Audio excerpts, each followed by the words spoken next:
Would the members of the Toronto and East York Community Council please come to Committee Room 1 for quorum? Thank you.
Good morning.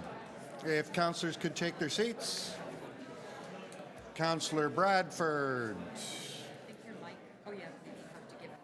Councillor Bradford, if you could take your seat.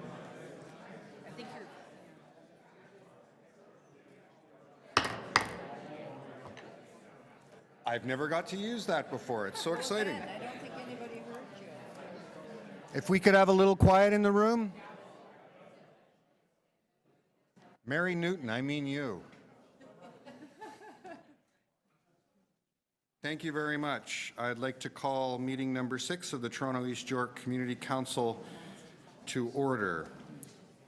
The Chair and members gratefully acknowledge that the Toronto East York Community Council meets on the traditional territory of many nations, including the Mississaugas of the Credit, the Anishinaabe, the Chippewa, the Haudenosaunee, and the Wendat peoples, and is now home to many diverse First Nations, Inuit, and Métis people.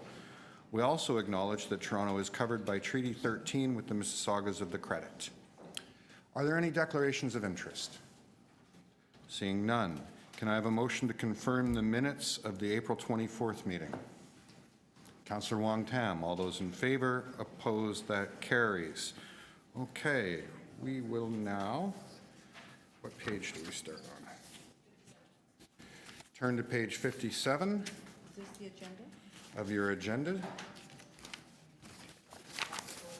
And we will, no? We start on 25 if we're going through these? Sorry, page 25. No, item 25. Item 25, which is on, It's on page, sorry about that, 57. it's at the bottom, page 57. Councillor Wong Tam told me what I needed to know. Okay. Item TE 6.25, appointments to business improvement area boards of management. Does anyone wish to hold that? No? I'll move it. All those in favor, opposed, carried. Item TE 6.26, 145 to 155 Balmoral Avenue, official plan and zoning bylaw amendment applications, preliminary report. Councillor Matlow. We've already had the meeting. This is just moving in support of the preliminary report. So you move it? So I move it. All right. All those in favor, opposed, carried. Item TE 6.27, 202 to 208 St. Clair Avenue West and 2 through 6 Forest Hill Road, zoning amendment application, preliminary report. Councillor Matlow. I move the preliminary report. All those in favor, opposed, carried. Item TE 6.28, 27 Grosvenor Street and 26 Grenville Street, zoning amendment application, preliminary report. Councillor Wong Tam. Yes, thank you very much. I would move an amendment to that set of recommendations. Okay, we'll take the amendment and the item together. All those in favor, opposed, carried. Item TE 6.29, 33 Sherbourne Street and 176 178 Front Street, zoning amendment application, preliminary report. Councillor Wong Tam. Yes, thank you very much. I will do the same amendment to the staff recommendations. All those in favor, opposed, carried. Item TE 6.30, 2915 St. Clair Avenue East, zoning amendment application, preliminary report. Councillor Bradford. I'd like to amend recommendations to include expanded notice. Okay, take it all together. All those in favor, opposed, carried. Item TE 6.31, construction staging area 342 to 346 Davenport Road. Councillor Layton. Councillor Layton told me that he might be a bit late. I will hold this in the chair's name until Councillor Layton gets here.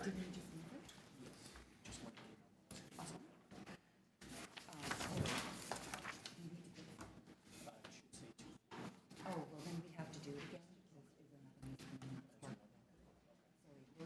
Sorry, Councillor. Sure. Could we go back to number 30 and open up that? Sorry. Yeah, so we have to reconsider it because there's. Which item number? This is number 30.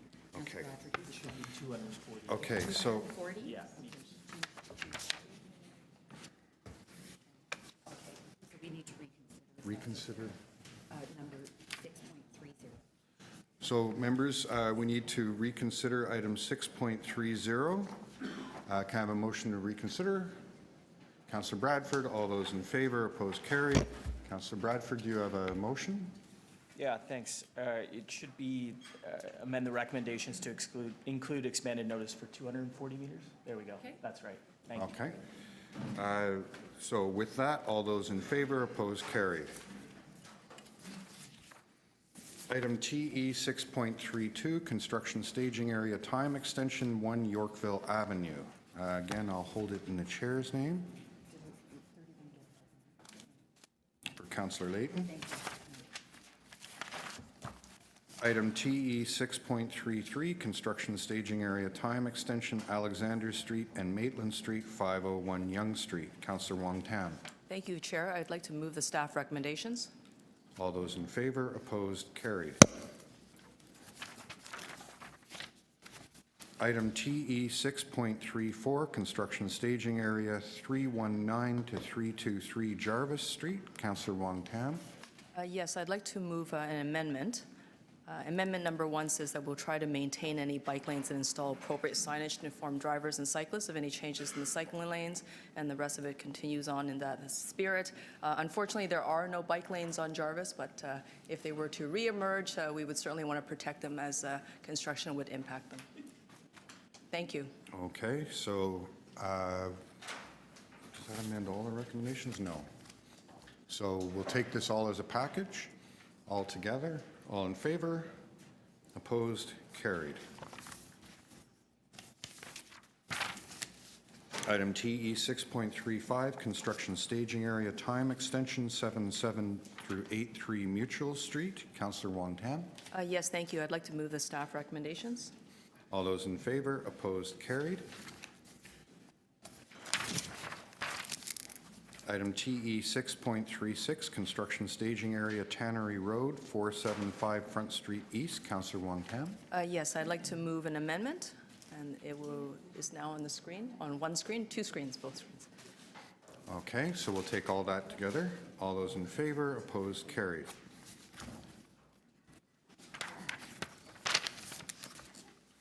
Item TE 6.37, construction staging area 40 Temperance Street. Councillor Wong-Tam. Yes, again, I'll be moving an amendment, same as amendment as the last 2. Okay, so taking it all together, all those in favor, opposed, carried. All the streets are shut down now. There you go. Councillor Wong-Tam's ward is now a no-fly zone. Item TE 6.38, construction staging 14 Dewhurst Boulevard. Councillor Fletcher. Approve staff recommendations. All staff on the recommendations, all those in favor, opposed, carried. Item TE 6.39, installation removal of on-street accessible parking spaces. Okay, I'll move that. All those in favor, opposed, carried.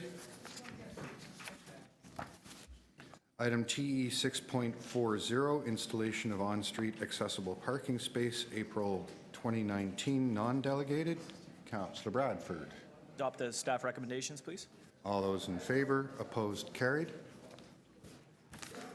Item TE 6.41, accessible loading zone, Olive Avenue. Councillor Layton.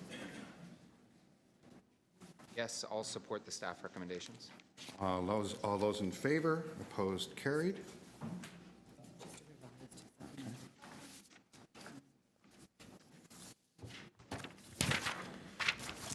Item TE 6.42, realignment of permit parking area 5E to exclude the development located at 33 Yorkville Avenue.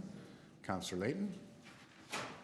Yes, this is in support of the staff recommendations, please. All those in favor, opposed, carried. Item TE 6.43, school bus loading zone parking regulation amendments, Rogers Road. Councillor Bailao. Good morning. Approve staff recommendations. All those in favor, opposed, carried. Nice to clean up one of those ones that's been deferred multiple times. Item TE 6.44, parking amendments, Jameson Avenue. I'll move approval of the staff recommendations. All those in favor, opposed, carried. Item TE, excuse me, 6.45, parking amendments, Pirandello Street. Councillor Cressy. I'll move approval of the recommendations. All those in favor, opposed, carried.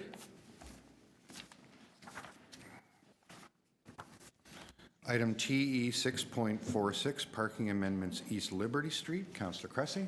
I'll move the staff recommendations. All those in favor, opposed, carried. Item TE 6.47, parking amendments Conrad Avenue. Councillor Matlow. I move in support of the recommendations. All those in favor, opposed, carried. Excuse me.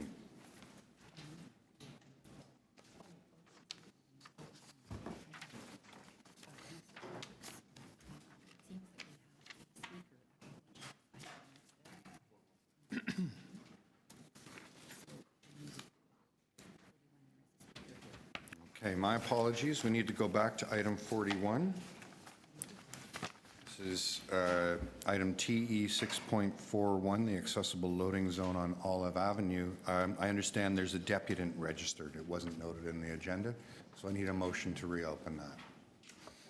Councillor Wong Tam, and I'll hold it for deputation.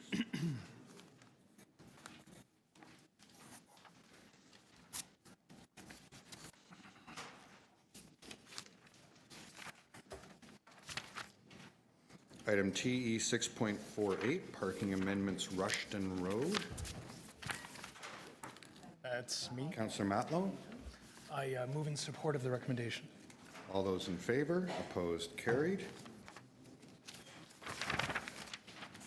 Item TE 6.49, stopping prohibition Britton Street. Councillor Wong Tam.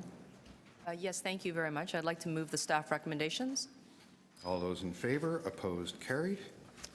Item TE 6.50, traffic control signals Pape Avenue at Strathcona Avenue and Pape Avenue at Bain Avenue. Councillor Fletcher. I'm not sure if clerk has this, but I'll defer that indefinitely. Yes, please. Motion to defer that indefinitely. Thank you. All those in favor, opposed, carried. Item TE 6.51, encroachment, Bremner Boulevard barrier gates and swing gate. Councillor Cressy. I'll move the staff recommendations. All those in favor, opposed, carried.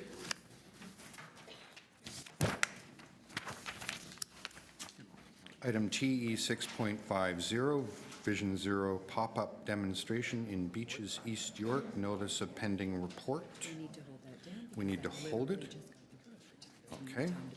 Councillor Bradford, can I ask you to hold that because we'd have yet not been able to circulate that. It's just arrived.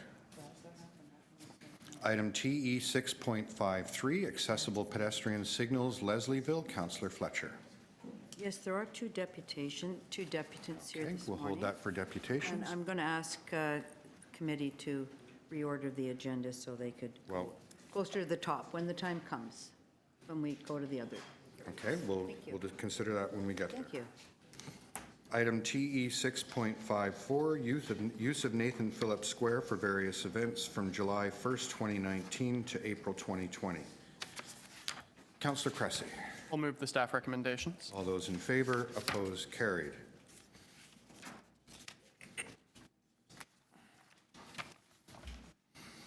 Item TE 6.55, refusal of a Boulevard Cafe permit. Sorry, we have to, sorry about that. Oh, okay. We need to add from 55 to 62. 55 to 62 are new business. Okay. Can I have a motion to introduce items TE 6.55 through TE 6.2? Councillor Layton, all those in favor of introduction? Did they been circulated? Yeah. So why don't we work through them now? Item TE 6.55, refusal of a Boulevard Cafe permit application located at 744 St. Clair Avenue West, Rushton Road flankage. Councillor Bailao.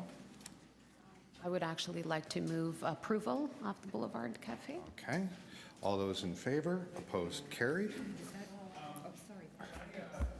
Ask about that one? I believe that's in my ward. Oh, sorry. Isn't this the 1248 St. Clair? Okay. Oh, sorry, it is, sorry, I have a St. Clair's. Sorry, if I could make a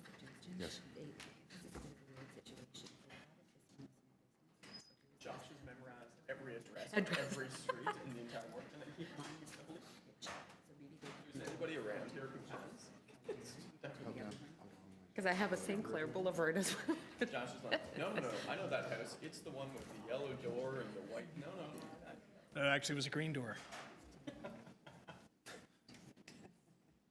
We're just working our way through a little new, larger wards, more complicated and harder to figure out kind of problem. We'll be back with you in a moment. Thank you. So, members, For the clerk's members, attention, if I could, this relates to an item also on the agenda 619, which is a timed item. So what I'm going to recommend is that we hold this down and consider the two of them at the same time. Is that satisfactory, Councillor Matlow? may I ask, does the clerk have the motion with conditions that we sent in? Okay. Okay. So I'll hold that down to be considered together with item 19. Okay. Item TE 6.56, realignment of permit parking area 3J to exclude the development address of 1200 Dundas Street West. This is Councillor Bilau's. This is the one. Thank you, Councilor Matlow. I'll move the approval of the... Okay, all those in favor, opposed, carried.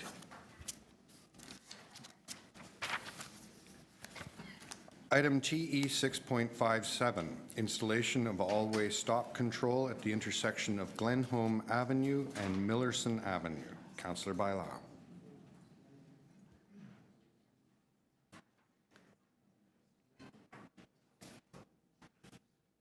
Can you repeat that again, sir? 5.7. It's from your letter? Okay. All those in favor, opposed, carried. Item TE 6.58, realignment of permit parking area 5C to exclude the development address of 861 St. Clair Avenue. Councillor Bilau. Approve the recommendations on the letter. All those in favor, opposed, carried. Item TE 659, nomination for appointment of interest group member to the Swansea Town Hall Board of Management. I will move this. All those in favor, opposed, carried. Item TE 6.60, nomination for appointments to the Swansea Town Hall Board of Management. I will move this also. All those in favor, opposed, carried. Item TE 6.61, road safety at the intersection of Fleet Street, Bathurst Street, and Lakeshore Boulevard West. Councillor Cressy. Just going to hold it down for a We're minute. going to hold that down. Okay. And finally, item TE 6.62, which is a letter regarding parking amendments to Gladstone Avenue, Havelock Street, and Rusholme Park Crescent. Councillor Bilau. And approve the recommendations in the letter. All those in favor, opposed, carried. Councillor Layton, I held two items in your name. I bet you know the item numbers. It's the first. TE 6.31, construction staging area, 342 to 3... So, yeah, TE 6.31, construction staging area, 342 to 346 Davenport. And there is an amendment, and I'm wondering if the clerks can do this. Can we send the item to council without recommendation, but append the amendment to it? This is a delegated authority. I have to deal with it here. Okay, then I'll move the amendment that's on the screen. This is to preserve the bike lanes on both sides of Davenport. During construction, it means the pedestrian and the bike lanes are a wee more snug than they normally are, just a wee bit, but they're both protected and will maintain throughout construction. Just a wee bit. Just a little. Shaving a little off. Okay. All those in favor? Opposed? Carried. And the other one was? 32. 32? Might I ask the clerks the same question? Is this a TE delegate- is this- 6.32, construction staging area time extension 1 Yorkville. This is a delegated. It is delegated. So in this item, I'll adopt the staff recommendations. All those in favor, opposed, carried. Okay. Councillor Fletcher. Thank you. I'm just wondering, this agenda was to have a report on the crossing guard program in Toronto and East York, and I don't see it anywhere. On the last meeting of our community council, it was to be at the March meeting. It got deferred to the April meeting because it wasn't there, and then it was to be held at this meeting. And unfortunately, I don't see it anywhere on the agenda. I'd like to ask the clerk where that is. So I can respond. The two pieces of information that members need to be aware of here is, first, as you'll recall, 1 or 2 meetings ago, I had asked if we could have some kind of formal structure where Community Council receives notification when there are items that were scheduled and are not arriving at the scheduled meeting. I'm told that the city manager's office, the clerk's office have met and they've established the beginning of a protocol, and we should be receiving a communication about that, or have just recent. Yeah, it's just been posted. It's on our website. So if you go to the link, No, I'm not going to the link. I understand. Yeah. If you go to the link, Here it is, on our homepage, Toronto, so under other council and committee resources. on the council page, other council and committee resources, that's available to us now. There's a lot. I apologize that it's a bit rushed, but the communication just came out from the clerk's office, and I'll try to make that more formal and more available for future meetings. The second piece of information is that there is a report going to the Public Infrastructure and Environment Committee on this topic, and as you know, Councillor Fletcher, our process here is that we don't have 2 separate committees consider the same report. Thank you. Just much to follow up on that, I will be asking council to send that back so we can actually see what's happening, because all of us are getting so many calls. I appreciate the fact that there's something posted now. I think it would be good if the chair and vice chair were to speak with clerks and understand how we would like to get that information about what is not on the agenda, because if you're not tracking yourself, it's not coming back. So I'm extremely disappointed that I'm still getting calls, and I just want to have a very clear sense of who's doing what. When residents call the police, they get told to call the city. When they call the city, they get told to call the police. So this has just been going on for the whole school year, and unfortunately, we will not have had a conversation about the safety of our children going to school at this committee. So I'm very concerned we're not notified. It can't be there, even as a courtesy, not at this committee, or even today, that there's a communication that's telling this council that it will be at Infrastructure and Environment tomorrow. So that's just my position, Mr. Chair, and I wanted to speak about that publicly. Thank you. Thank you. Okay, so And then I would like to ask the indulgence of the committee, if you wouldn't mind, please, before we start the deputation section, that there are 2 young women here, 2 high school students, one from your ward, Councillor Bradford, and one from mine, who are from Bloor Collegiate, who are way down on the list. They're 53, and I'm wondering if we could bring them up for their quick deputation just a little bit earlier. Be much appreciated by them and by their principal, who's let them come here today. we wouldn't want them missing a whole day of school. What So there's a motion to reorder the agenda to hear item 6.53, accessible pedestrian signals in Leslieville, right now. Councillor Fletcher has moved it. All those in favor, opposed, carried. Okay, so we have 2 speakers listed. Dahlia Amur. Do you want to come on up, Dahlia? Oh, you guys want to come together? Okay, so it's Dahlia Amur and Maddie Dick. Come on up, both of you. Just settle into a chair. If you have something to show us, can we have some AV assistance, please? As a note to members of the community, if your intention is to show us something that you've got on your laptop during your deputation, if you let us know in advance, we can have the AV guys figure out how to hook you up in advance so that we don't lose any time.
Did everyone have a nice long weekend?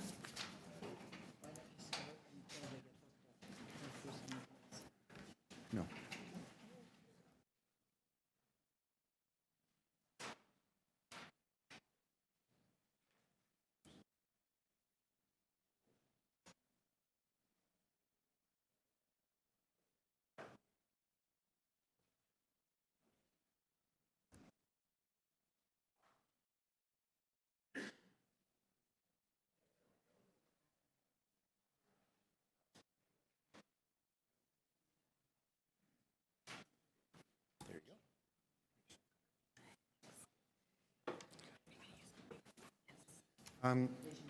So Dahlia and Maddie, normally we give each deputant 5 minutes, but there are two of you. Do you need 5, or is 5 good enough for both of you together? Okay, so there's a clock up there that you can watch. Just make sure your microphone button in front of you is lit up, and away you go.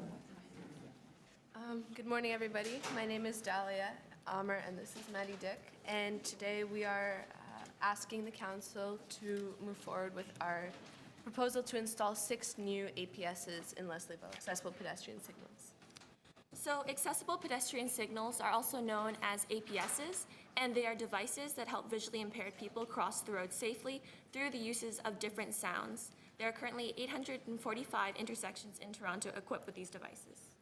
845 is a lot, which is great that we have all this accessibility infrastructure, but as you can see from this map, even though there's a concentration in some areas like the downtown core, in other neighborhoods like in Leslieville, which you can see east here of the black and white line, it's there are much fewer, which poses a huge risk to at-risk people who live in the area. Leslieville is a neighborhood that urgently needs this infrastructure. It's a very high traffic area with 7 frequent bus and streetcar routes. It has 2 highways and a lot of traffic, and there's a high population of at-risk individuals, especially the elderly, and it has the lack of this accessibility infrastructure, which is so important to guarantee the safety of pedestrians in this neighborhood. That's why we're recommending that 6 new APSs be installed at important intersections in Leslieville. These include Queen and Carlaw, Gerrard and Jones, Dundas and Carlaw, Gerrard and Carlaw, Gerrard and Greenwood, and Queen and Greenwood. We've identified these intersections to be especially important due to the high traffic around these intersections and the buildings that exist at these intersections. We've gathered support in different ways through our plan. One is through the Canadian National Institute for the Blind, otherwise known as the CNIB, and we have on screen a letter of endorsement that they wrote for us. They also have shown support for our plan. We also have 2 different petitions that we have gathered support for. One is an online one, which shows general support, and we have 66 signatures. The other is a physical petition, and that was reserved for only people who are strongly affiliated with the issue, such as residents of Leslieville and visually impaired people, and we've gained 35 signatures. We think that this is an important step towards the Vision Zero project that the municipal government is fighting so hard to achieve. We think that pedestrian safety in our city is especially important, considering the numbers of road deaths that we see each year. And we think that visually impaired people are a vulnerable part of the population, and it's important to get this infrastructure installed as soon as possible and in as many places as possible. Thank you. Thank you. Thank you so much. Are there any questions for the deputants? No? Thank you very much. Are there any other members of the public who wish to address us on this issue? You guys can go take your seats. Thank you. Seeing none, are there any questions of staff? No? Councillor Fletcher to speak? Yes, I have a motion to request transportation services to install APS at the following intersections in the next round of installations.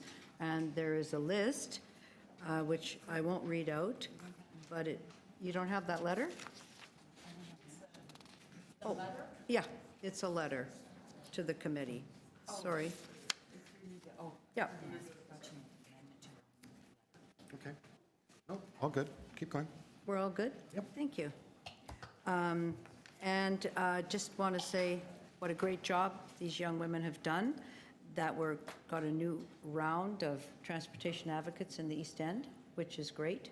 I know you can help us on many different things on Queen Street.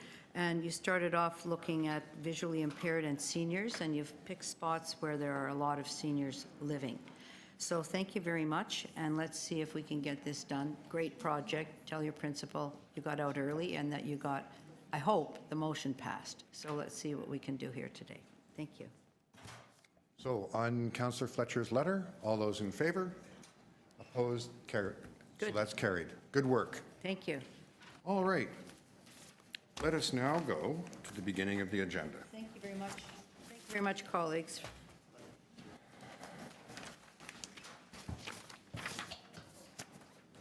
Item TE 6.1, permanent closure of the L-shaped public lane adjacent to and east of 1095 through 1105 Yonge Street, south of 5 Scrivener Square, and north of 8 through 10 Price Street. That's pretty specific. Councillor Layton. There you are. Are there any members of the public who want to address us on this item? No. Councillor Layton, questions, motion? This is item 1. Yes. Thank you, and I'll be supporting the staff recommendations on this, the recommendations from Transportation Services on the item. Okay, all those in favor, opposed, carried. So it's round. That brings us to item TE 6.2, 871 through 899 College Street, zoning amendment application and rental housing demolition applications final reports. We have a number of deputants. First, Tim Searcy. Tim? Anybody? Tim? Tim? Is that you, Tim? Which one? Hi, good morning. So you'll have 5 minutes, and you can see how you're doing on the clock over there to my right. Yeah. And just when the mic button is lit up, go ahead. Do it 100%, but overall, Just press it and and I think they realize it. try now. Unlit. Now it's lit. Great. Thank you. Hi. I won't be long. I just want to thank Councillor Anna for helping out with this issue.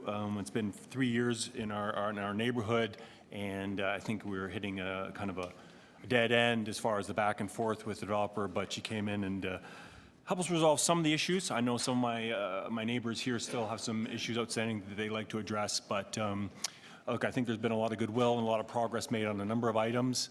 I would like to see some of the offers that the developers made for, say, laneway maintenance and development in writing, and I understand there's some complications legally with the city on these issues, but I'd feel a lot more comfortable if there's some way of getting these things in writing.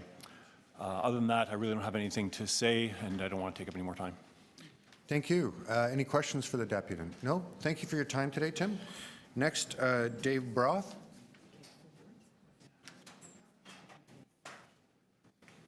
Hi, come on up.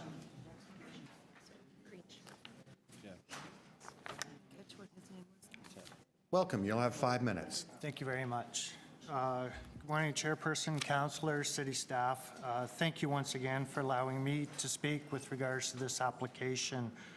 Our goal was very simple, to have our concerns heard and work together to find real solutions to real concerns that have basically been expressed since the beginning of the project when the developer was kind enough to hold a public meeting in January of 2018.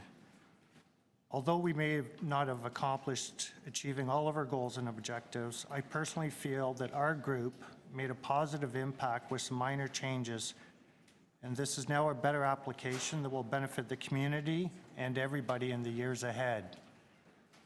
This was only possible with efforts of the community members, members of the working group who had to put up with all of my emails to update them on the progress being made. I'd like to specifically thank Michael and his counselor for pulling all this together. We had a positive working group session, and Mladen from City Council once again was always very responsive to any requests. Because I personally feel, and once again, personally, not on behalf of the working group, feel that a number of our concerns have been addressed, not all of them. I no longer wish to object to the application and look forward to continued support from all stakeholders. One final thought that I would like passed on to the city and to transportation services is you need to deal with laneways. Every action has a reaction. The mandate to build and infill high-density buildings on main streets with laneways in the rear has a long-term effect on the residents without any real clear ownership and financial support to offset the impacts. Just one simple example is the snow removal that creates one-way traffic. There needs to be a business model that finds a balance between laneways that service the residents, the businesses, and the new developments. Not all projects are the same. This one was unique because it was only a one-way laneway. That being said, I know there are a bunch of emotions that will be either read or have been presented. There is one point, and one of the biggest accomplishments was the easement creating to College Street. And this will allow secondary options for people to egress onto College Street. On page 16, 22, point Q, despite regulation 4010-110 1.a, vehicle access can be from the lane and the street.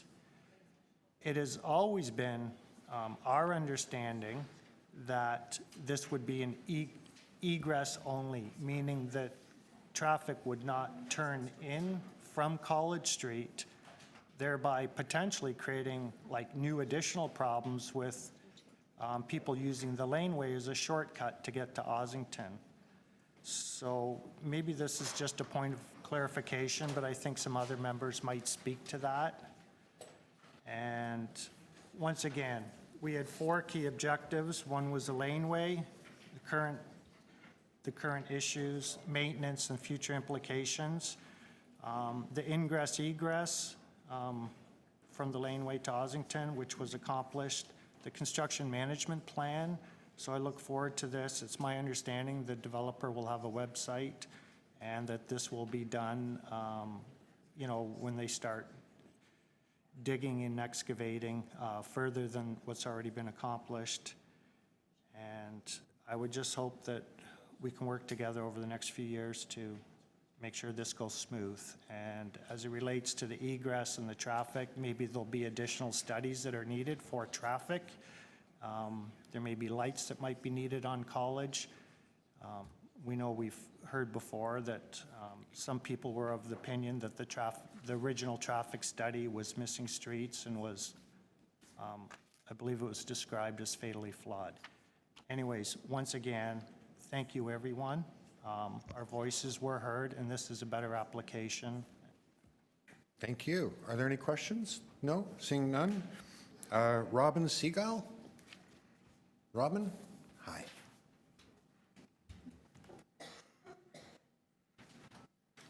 Good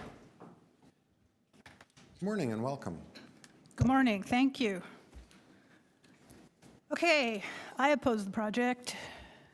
This is Toronto. These are guidelines for the preparation of transportation impact studies. The guidelines include a checklist. The project didn't check all the boxes in the study, okay? One of the things they left out was 2 streets. As you see in this diagram, here's the project. This is College, Ossington, Dovercourt. These 2 streets are not in the study. These 2 streets exist, okay? The checklist requires that unsignalized intersections be represented. They're not. They're not represented because the streets were ignored, okay? Here's a project. Here's daycare. Here's elementary school. Little children walk in large groups with minimal supervision past the project across intersections that aren't represented several times a day. That's dangerous. It's dangerous and irresponsible to approve a project with this kind of shortfall in the traffic study.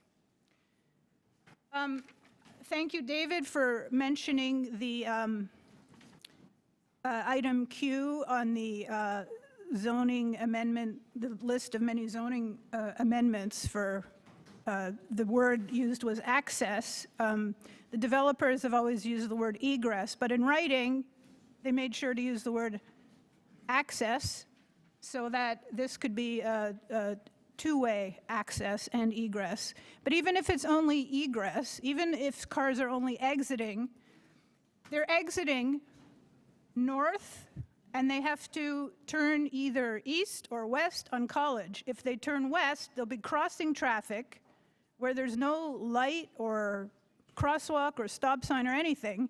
And in the turning radius that they're turning left, they're going to be turning into an intersection that's unsignalized, that's not in the study. So they're asking for a zoning amendment to allow a turn into an intersection that they've ignored. Now, that may be fine if you don't really want to think about what that means, but what it means is, I'm here today. I was here in March. I was at the meeting in April. I was at the community meeting in January of 2018. I have advanced degrees in energy policy, traffic, city. I mean, I am here to tell you that this can't go forward as the study has been done. The people who work for this city need to think about this, because in the future, when there are accidents and little kids in daycare are hit by cars that don't have good sight lines. Oh, and by the way, the traffic study was done on a January day, 2017, and we all know that that means that there are no bicycles. And how many bicycles are there usually on College? A couple of years ago, a study was done, actually it was 2013, 600 an hour, more than vehicles with engines. So another thing in the guidelines, another point that was not abided was that seasonal fluctuations in traffic need to be corrected for. They were not. This traffic study was done in January, okay? So no bicycles. I don't know how they calculated which cars were turning left and right. They certainly didn't factor in the intersection because they ignored the street's existence. So, but now this is on you. This is on you to approve this project. And if you do, there are going to be accidents. And now you know what the shortfalls are, because I'm telling you. And I got everything. I got the logo of the city, I got the guidelines, I got the checklist, I got the diagram, And it's all here in evidence. And it's going to stay here in evidence. And I live on one of these streets. I live on one of these non-existent streets. But guess what? I exist. And I'm going to be here. And I'm going to watch every single accident. And I'm going to take notes. And I'm going to do interviews. And you just have to be responsible about this. These are people's lives. These are tiny little children going to daycare. So please, don't just hand wave this forward. Thank you very much. Are there any questions of the deputy? Seeing none. Thank you, Robin. Next, I have listed Joshua Corba. Good morning, Joshua.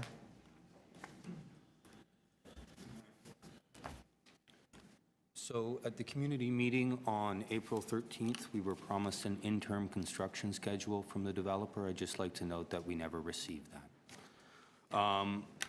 I want to oppose this development on the basis that the fundamental unsuitability of the substandard laneway to accommodate the increased traffic. It's a danger to the children from the 3 schools and 2 daycares in a block's radius around the development. The solution is a smaller scale development that's within the current zoning laws without a variance. The developer may not be responsible for the whole length of the laneway, and especially the entrance, which is a pinch point and is going to be hard to fit 2 cars past each other. But it is the city and you city councilors' responsibility to make sure that the conditions created by this development work for the current residents. The city staff explained that the laneway would change over years as it developed and there was redevelopment of College Street, but one of the buildings that creates a pinch point at the entrance to this laneway off of Ossington is in fact on Ossington. It's probably a 60s or 70s build. It's not going anywhere. It's not going to be moved back to widen the entrance off of Ossington for the increased traffic flow. And you're really talking about doubling or tripling the traffic flow along a very small substandard laneway that is listed as 2 ways only because currently there's no other exit. There's only one entrance and exit to it. Anyways, I would like to oppose the development and I would like to humbly ask that this vote be recorded. Thank you and have a good day. Thank you very much. Are there any questions for the deputy? No? Seeing none? Are there any other members of the public who want to make a deputation on this item? Mr. Hunter.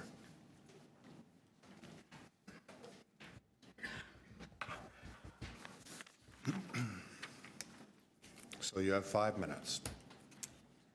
Thank you, Chair, members of Community Council. My name is Craig Hunter. I'm the planning consultant on behalf of Clifton Blake, who's the developer of the property. As you may recall, in March when we were before you, we presented the proposal.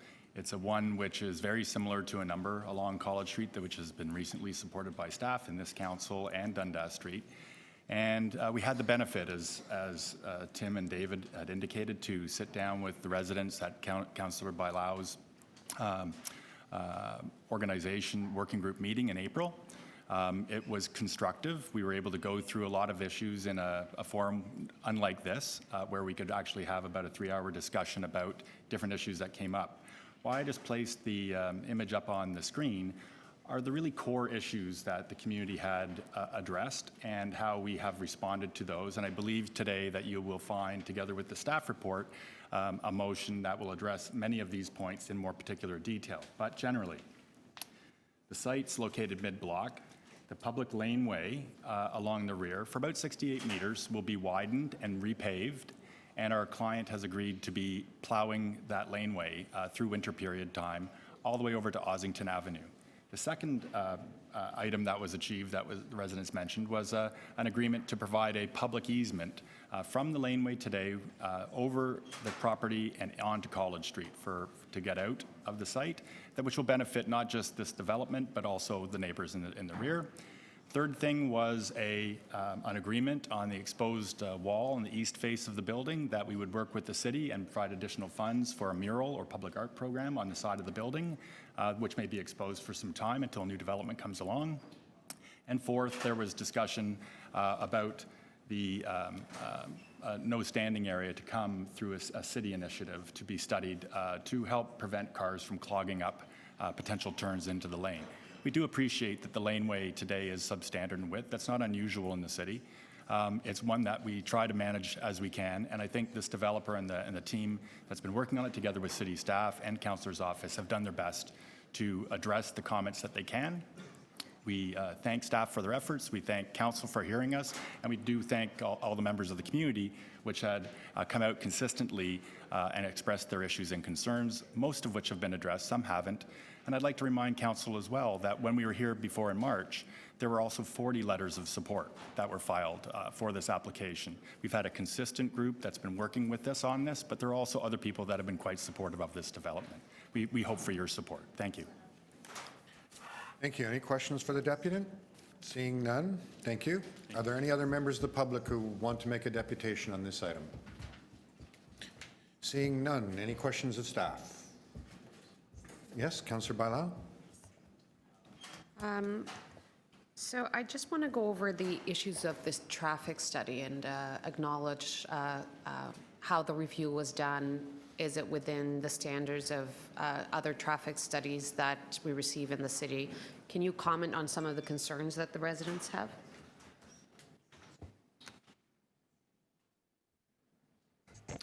Through the chair, yes, the traffic study was undertaken in consultation with staff. Typically, traffic study, the scope of the work is reviewed with staff by the consultant or the applicant in advance, and it's reviewed to ensure compliance and consistency with the traffic impact study guidelines from the City of Toronto. Thank you. Just a question with regards to the retail. Are we maintaining the floor of small floor plates in this retail space? No, I didn't. As part of the bylaw? Yeah, there'll be a minimum amount of 3 retail spaces on the ground floor. Okay. And so as the representative of the developer managed to talk about some of the outcomes of the meeting, so the easement, the mural, the repavement of the full complete laneway, reconstruction of the laneway, so that has been things that through the motions that I'm moving and through this existing report will be included and part of the rezoning process, correct? Through the chair, yes. Thank you. Thank you. Any other questions of staff? Seeing none, Councillor Bailão. Thank you. I have 3 motions that I'd like to put forward. And as you heard from the deputants, and as you probably recall, this item was in front of us a couple of months ago, and we sent it back because there was a working group that was involved in the report, and then through the changes that we all lived through during the last elections and through the process of planning, we kind of had not really went back and actually close the circle with the community, and I thought it was really important. I thought there was a lot of value, and there was important issues that the residents brought forward 2 months ago that I thought it would be important to address.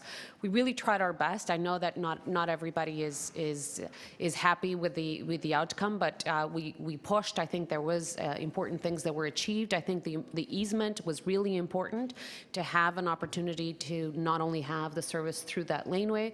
I thought it was important to have the laneway reconstructed. I thought it was important not to have the permit parking, as you've seen through another motion that I've put forward, not to have it in the neighborhood. But this is, these projects are never easy, but this is, a 6-story building with 112 units. 88 of them will be rental. There's rental replacement. There's 88 rental and 24 condominium. I think it's actually an interesting mix and a different model that we don't see coming forward a lot, this mix of rental with some units of condominium. I think it'll be interesting to see how it actually works out in the future. We also we're conscious of the retail presence, and that's why we want to make sure that that we have small businesses that actually complement the business experience and the businesses that we have currently on College Street.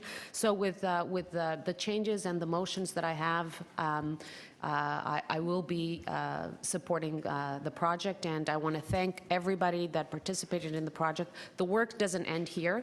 We are going to have a construction management committee, and there's still some things that we're going to ensure and secure through the site plan. And so I know that some of the residents will be volunteering and working with us on the construction management committee, and we're just waiting for the construction management plan to proceed. So this is actually the beginning of the work, and I thank all the residents for being involved and for making sure that this is going to be a better project at the end of the day.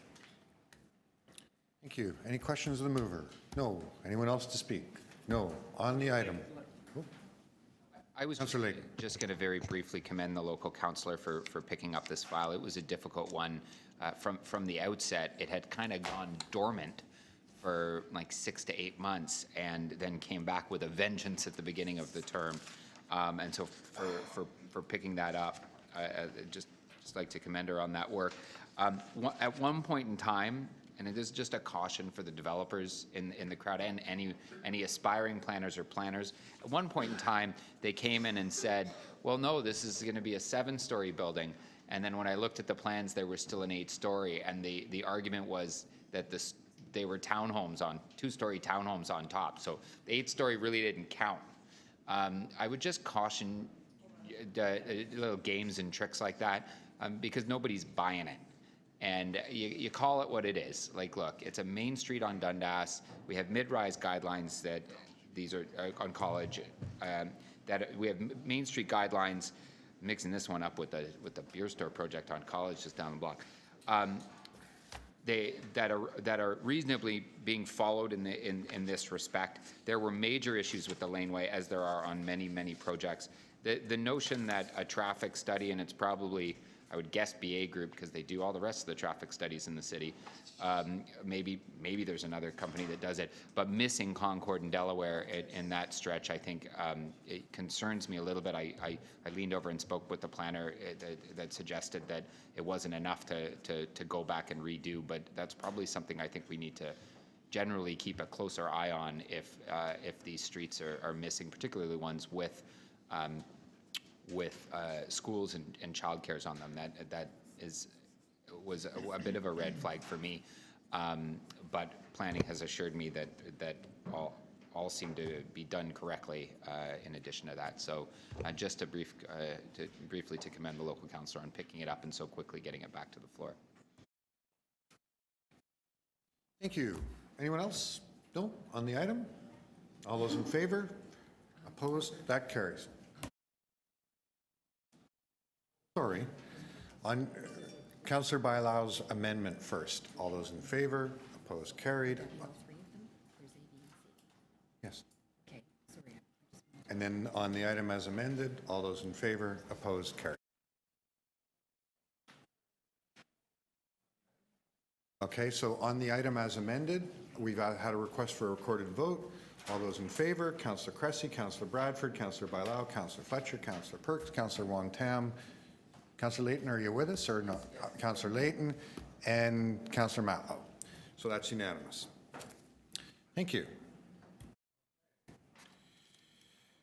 That takes us to item TE 6.3, which is the 321 through 333 King Street West zoning amendment application, revised request for direction and rental housing demolition application report. I don't have anyone listed to speak on it at this point. Are there any members of the public who wish to make a deputation? Seeing none, are there any questions of staff? No? Uh-oh. I've lost. Whose is this? Ward 10. Councillor Cressy. I'm going to move, this is on Front Street, on King Street, excuse me. I'm going to move the staff recommendations. Okay, all those in favor? Opposed? Carried. TE 6.4, 348 Davenport Road, City-initiated zoning amendment final report. I don't have any listed deputants. Are there any members of the public who wish to speak on this? Seeing none, are there any questions of staff? No. Councillor Layton. And I note that there's a supplementary on this as well. It's for 6.4. Yes. Oh, I will be moving to send this item to council without recommendation. We're in what is an incredibly important discussion with the neighbors about overcoming some concerns with the project that would avoid us hearing a lengthy appeal. As many might know, this is the expansion of a city-owned shelter, not city-operated, city-owned shelter. And it's an addition proposed on the back that we came by way of a city-initiated zoning amendment.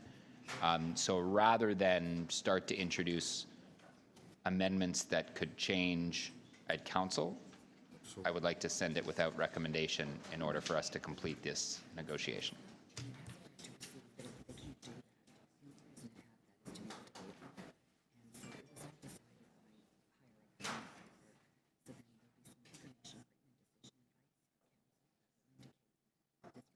Okay, so because there's a supplementary, we're going to have two votes.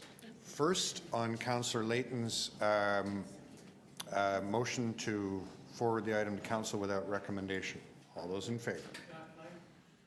Oh, sorry. Please. On this. This site at 348 Davenport, which is a city-owned and now operated by the YWCA Women's Shelter. This was formerly in my old ward. Now Councillor Layton is exceptionally effectively stewarding it forward.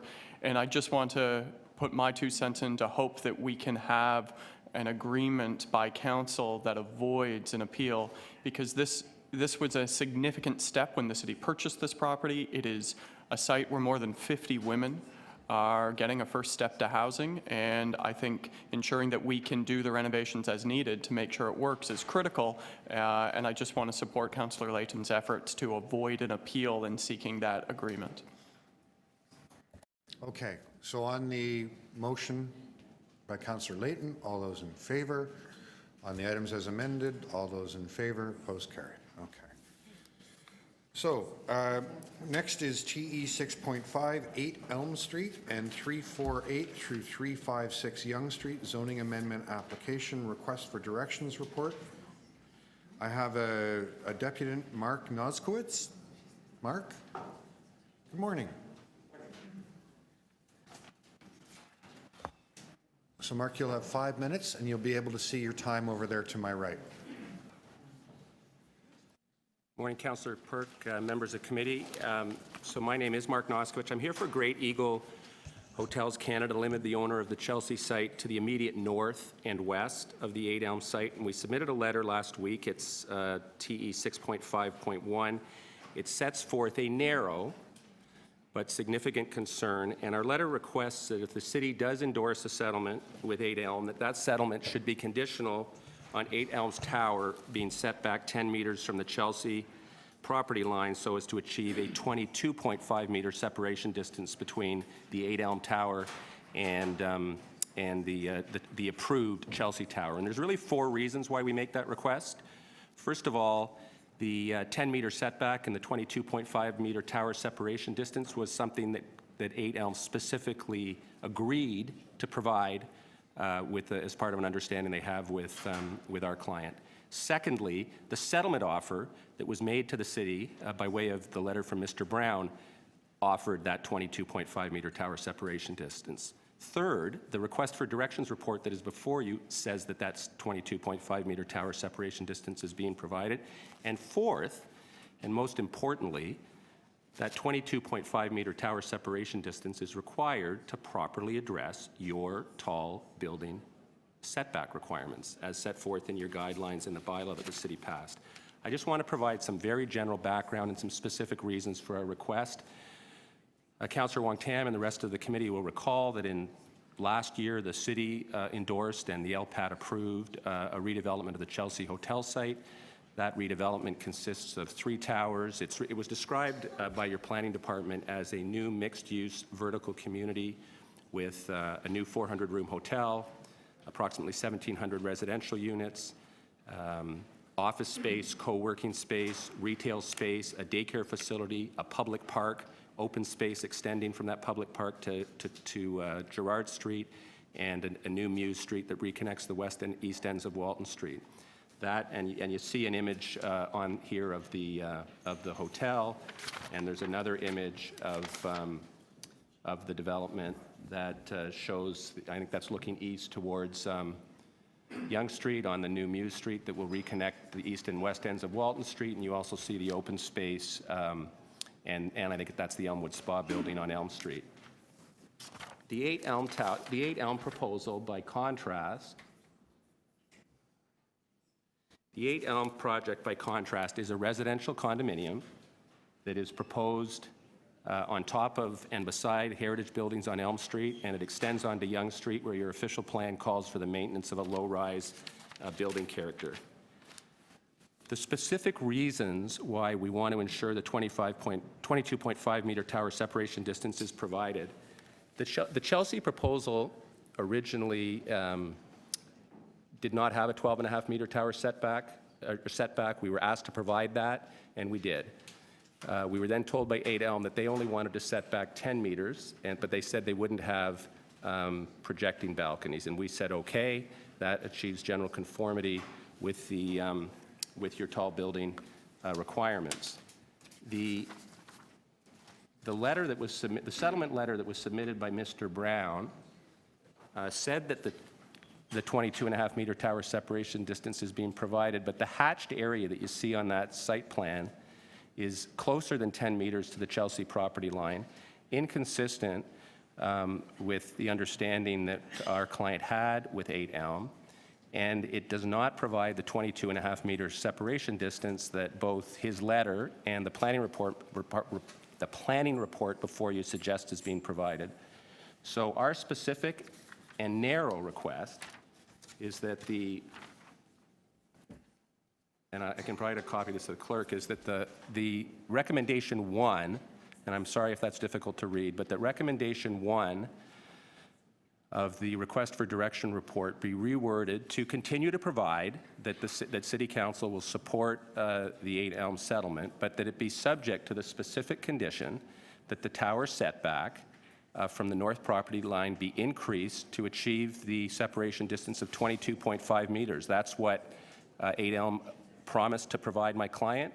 That's what its settlement offer says.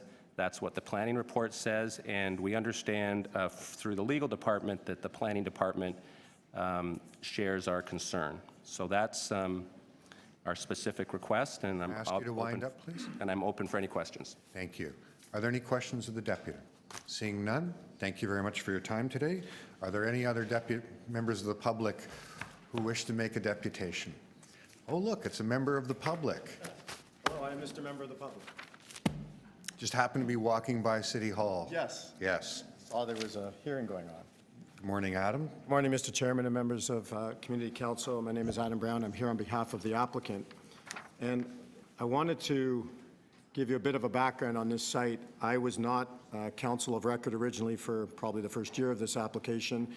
And I got involved after this application was up at an appeal with the Delta Chelsea at an appeal, and asked by the applicant, would I come and try and get a resolution, an mediated resolution, and read the reports and figure out if we could do something that, worked.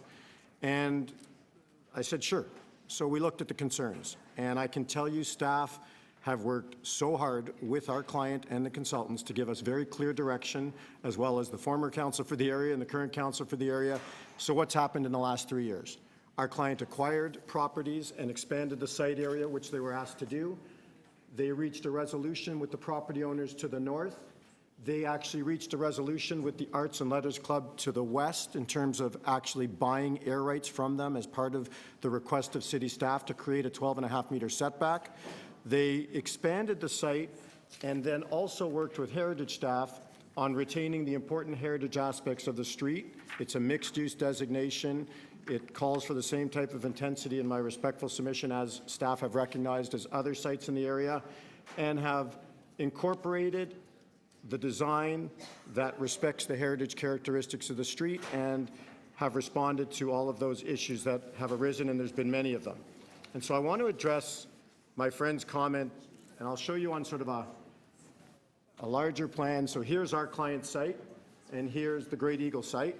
And then I'm going to give you a closer version and say to you why the comments made in terms of setbacks are somewhat curious, if I can put it that way. If I was here telling you that there's a concern about building-to-building setbacks when my own site provides less, you would probably look at me and say, Mr. Brown, are you serious? And let me tell you why I say that. Here's our tower. And one of the major components of what happened during the discussions with staff is a request to push the tower away from Yonge Street and shift the building over, a request to provide the 12.5 meters over here to create the requirement with the acquisition of those air rights, and then a request to be 22.5 meters tower to tower facing distance. We are 22.5 meters tower to tower facing distance. This is the portion here that doesn't face the tower, that faces this 5-meter area. We are set back 22.5 meter where there's any tower facing distances. And why I say it's a bit disingenuous for Mr. Noskowitz to stand up here and say to you, I'm so concerned about the setback. This is their setback to the Yonge Street properties over here. 5 meters. Are you serious? Mine is 10 meters, so provides 22.5 building to building. Mine, yes, is 5 meters over here where we have an agreement with our neighbors to the north. They've got 5 meters. So I'd almost say, I guess they must be coming forward with a variance to go the opposite way and provide 10 meters to their easterly lot line. I mean, it makes no sense that they're raising this. It's not reasonable. And again, tower to tower setback, 22.5 meters. So I think it's odd when the developer that goes first and gets their approval of their 84-story tower, and we're 67, comes and says, oh, we want your entire setback to be 10, even where you don't face our building. Come on. In any event, I want to thank staff for working very diligently since I was involved for the last 2 years. We went to the community information meeting, and one of the representatives stood up and said, basically, we hated your original application, and we're really pleased where you've come. So it's gone well, but for this last comment that came up, which I say, really? Anyways, thank you, Mr. Chairman and members of Community Council. I appreciate it. Are there any questions for Adam? I have a few, but maybe another time. This is just a directions report. Yes. Yes. Are there any questions of staff?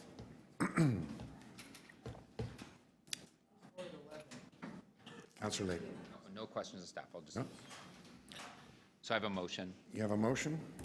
This was brought to my attention by staff and at the request of staff to bring this forward, that recommendation 1 be deleted and replaced with the following. City Council authorized the city solicitor together with the city planning department and other appropriate staff to attend before the LPAT in support of the settlement of 8 Elm Street appeals as amended by the inclusion of 348, 356. And 2, that the following new recommendation be added, that Toronto and East York Community Council requests the Chief Planner, Executive Director of City Planning to work with the applicant to finalize the dimensions of the 67-story tower and its separation distance to the north property line, and to report directly to June 18th, 2019 meeting of City Council on any necessary changes. The original proposal that came in for this application, as it has been explained to me, was so egregious that it almost brought people to tears. It was a tiny property, and they had this giant tower sticking up, which makes it just kind of funny to see 2 planning lawyers argue over like whose tall building is more offensive to the surrounding community. But I'd love to go to LPAT or the OMB and see them fight it out more, but unfortunately don't have enough time. The changes, though, that have been made to the property to pick up additional properties have kind of given that buffer zone, as you've seen in the images, to the properties around it, to the adjacent streets, that have brought city staff to a point, and the community at the last community meeting, to a point where we can support the application. The one final point, which is very minor, is about this 10-meter setback from the property line. Like, to be honest, I'm supportive of staff in this position. We've got to maintain our standards. 22-meter separation distance, pretty substandard already. But we've got to start taking seriously the position and the guidelines that staff lay out through our tall buildings report, through TO Core, or else we're just going to keep giving away, and every little by little, because I'm sure while Mr. Brown, our friend Mr. Brown, argues the point he's arguing today for his client, that he's going to use that against us at some point in time in the future. With all due respect, because you're a good solicitor, you'll know exactly where all those points are, where we've bent and we've budged, and you'll use it to your advantage for your next client. I have no doubt. In this case, I think we need a little bit of tweaking. I think we can probably get there, and this tall building may just shave a little off the side to be just as tall a building, but with more in conformity with where the city needs to be drawing some of these lines in the sand. But I'll thank the applicants, despite having a rather aggressive original proposal, for working with planning on finding something that's more appropriate for the site. I have a question of the mover. So was it your experience in dealing with this that the local planning appeal tribunal process enabled the city to get to a settlement? I think the current process that we have has given this developer and other developers a certain amount of confidence that we can get to a yes that is both profitable for the development industry, builds new housing, and the city can accommodate some of our needs and desires. I should mention that as part of the project there is some community space within the building. That would probably not be possible if we started changing the regime for planning approvals, whereby the Section 37 and development charges were all lumped together in one big ball and calculated by someone else. That's very helpful. Thank you. Are there any other members to speak on the item? Councillor Wong Tam. Yes, thank you very much. I just want to lend some support to Councillor Layton's motion, although it's not as prescriptive as I would hoped it would be. But I do think that his comments today were crystal clear, is that the expectation from the local councillor is to have the parties work together to a resolution. And I would also highlight the fact that 22.5 meters of separation distance between the two towers is woefully inadequate. I also want to highlight the fact that the Great Eagle site, which is also known as the Chelsea site, actually is significantly larger. It actually provides far more public space, a lot of new pass-throughs, and I know that the public realm staff and the planning staff work extremely hard with the applicant to ensure that whatever was going to take place there was going to be far better, I guess, than what is already there, even though we were still not able to replace the entire magnitude of the hotel, which is about 1,600 hotel rooms. And putting that aside, which is the one piece that I wish that we were able to resolve, is that the Great Eagle site offers a lot more, I would say, back to the community, offers a lot more back to the neighborhood and to the city. It really is in some ways a city building project, and 8 Elm actually is very deficient in that. You really don't get, you don't have any public space. There is no real improvements to that site. It goes across the neighbor at Arts and Letter Club, grabs their air rights, and yes, I know you purchased it, but you're now cantilever overing a heritage building and going straight up into the sky because your site was inadequate, insufficient to actually build that type of density. So we're before not just LPAT, but the old OMB rules, because it was appealed in 2016, and that is, to me, the problem with the OMB, no matter how you brand it, is that it allows for an applicant to just continue to run the clock and continue to charge ahead, a little bit of this and a little bit of that, a little bit of side deal making, and you get this. And so the very least, I think, for the applicant at 8 Elm, the very least you could do is meet the 25-meter tower separation distance. If you can't do that, then you should at least be able to meet the 22-meter and 22.5-meter separation distance that the staff are asking for. You're getting a lot. You're walking off with a lot, giving a little bit back to the city and the neighborhood urban context of making sure that we have open sky view wherever we can carve it out. This is the very least you can do. Thank you. Anyone else? No? Seeing none? So on Councillor Layton's motion and the item, all those in favor, opposed, carried. Moving right along. Item TE 6.6, demolition of a heritage building and repeal of bylaw 500/2015 for 327 through 333 King Street West, and authority to amend the heritage easement agreement for 321 through 327 333 King Street West. And note also that there's an item 6A attached to this as well. Are there any members of the public who wish to make a deputation on this item? Seeing none, are there any questions of staff? Seeing none, Councillor Cressy. I'm going to move the staff recommendations. And we don't need to do anything with the letter from the Preservation Board. Okay. So on the item, all those in favor, opposed, carried. Item TE 6.7, demolition of an unrated building in the North Rosedale Heritage Conservation District and construction of a replacement house at 210 Douglas Drive. Note also that there is an attachment 7A. Are there any members of the public who wish to make a deputation on this item? Seeing none. Are there any questions of staff? Seeing none. Councillor Layton. Yes, I'll move the staff recommendations.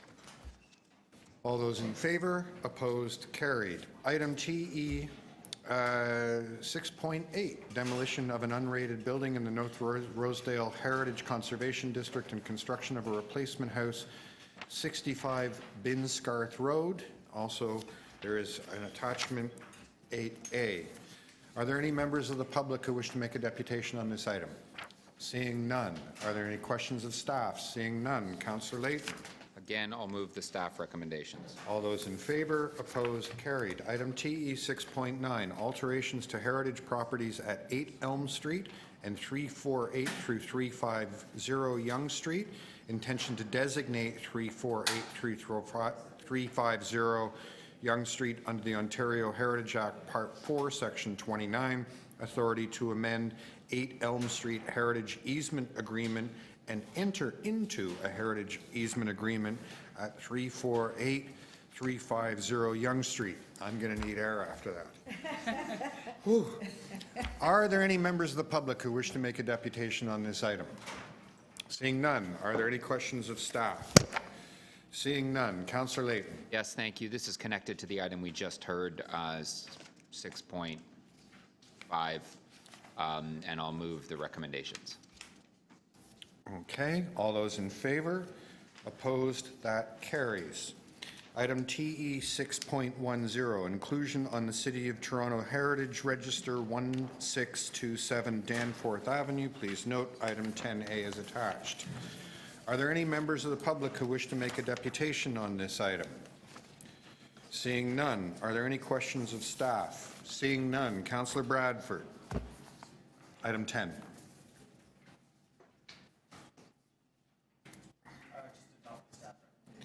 All those in favor? Opposed? That carried. Item TE 6.11, 215 Lakeshore Boulevard East application to remove the holding symbol from zoning bylaw 647 through 647 2019 Local Planning Appeal Tribunal final report. Are there any members of the public who wish to make a deputation on this item?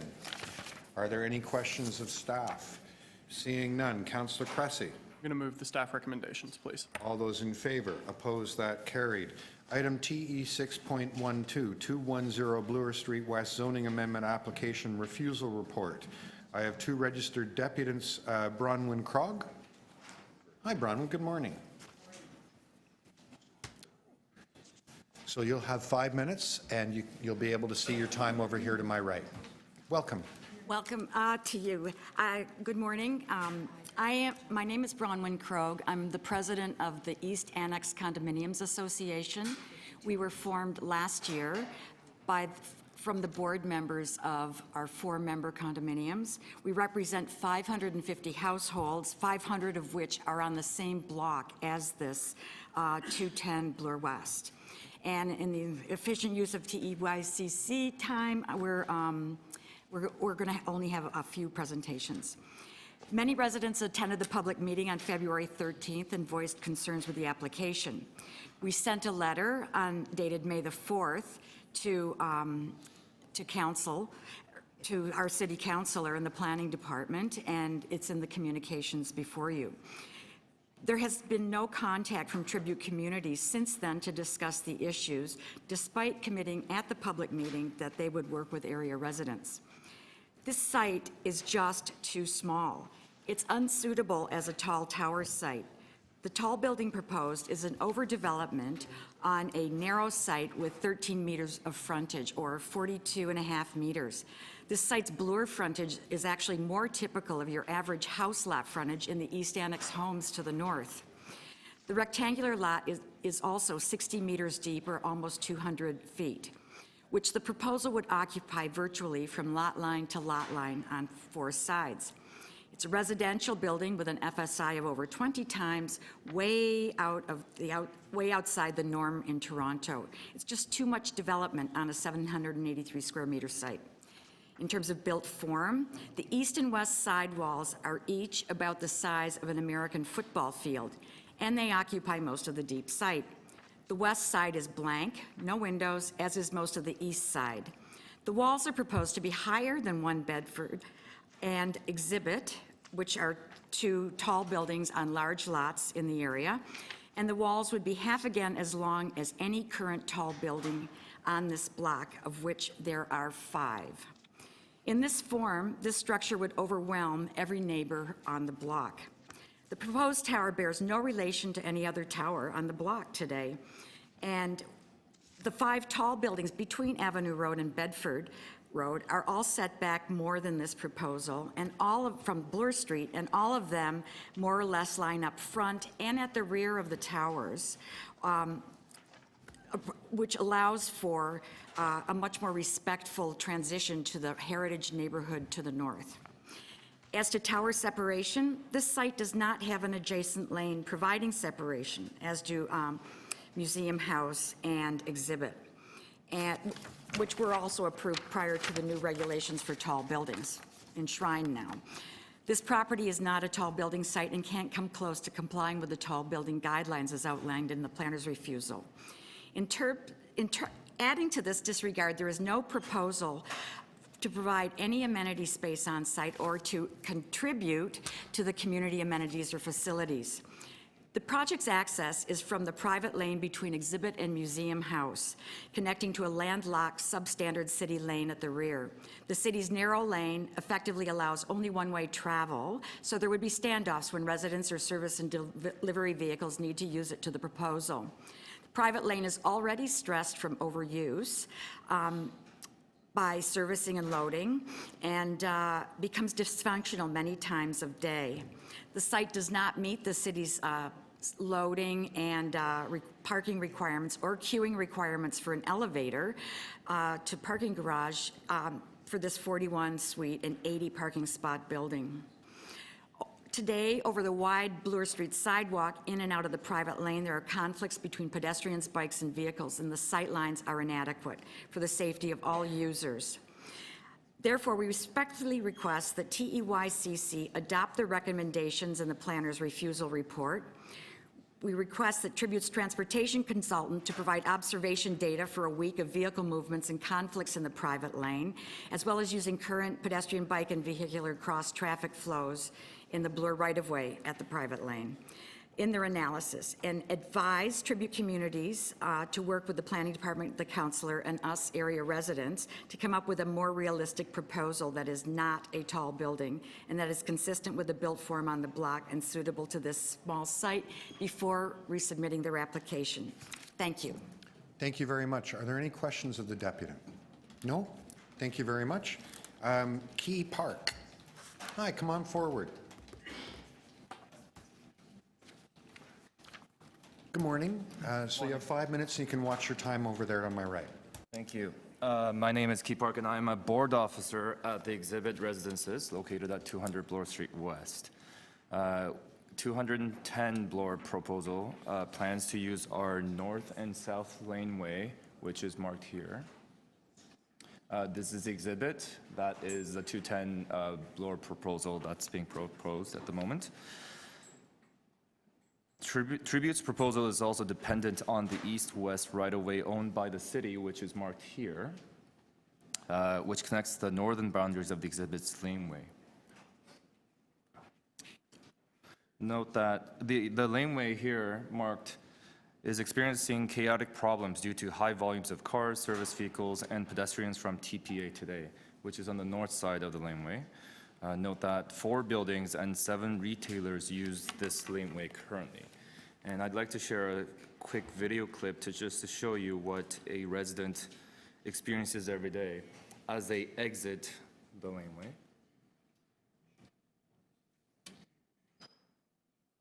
As you can see, there's a pedestrian walking as part of the laneway is blocked by a service vehicle, and there was a car coming in as this vehicle is pulling out of the laneway. This is how narrow the laneway is currently.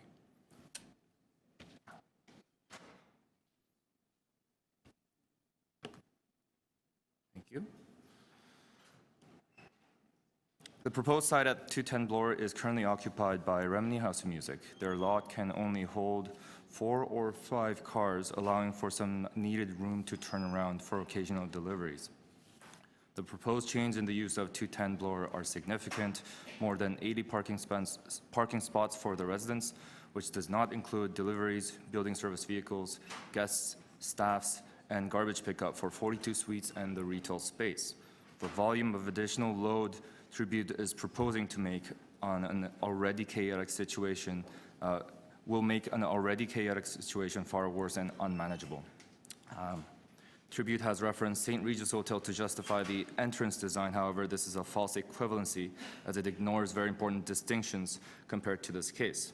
Also, the laneway is currently being trespassed by Uber deliveries for McDonald's that is open 24 hours here. Compounded by pedestrians from the TPA to access Bloor Street, which uses the laneway to walk down, while this is the only access way for the parking garage for our residents, which is located here.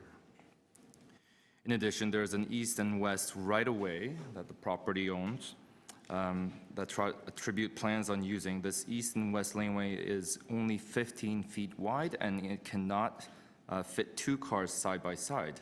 It is only wide enough for one-way traffic. This laneway is perpendicular to our laneway and cannot be expanded due to the existing retaining wall and future emergency TTC subway vent located here.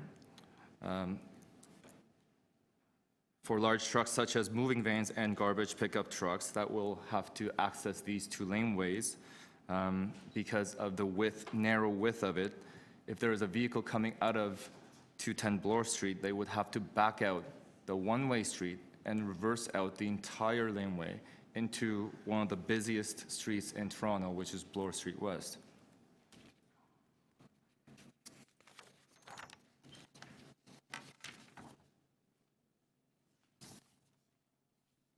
There is also insufficient room to turn around for large trucks, meaning that they have to back out, do a 90-degree turn, backing out. The city's traffic department does not seem to have considered these extremely important issues, and we ask that these be seriously considered. Thank you very much.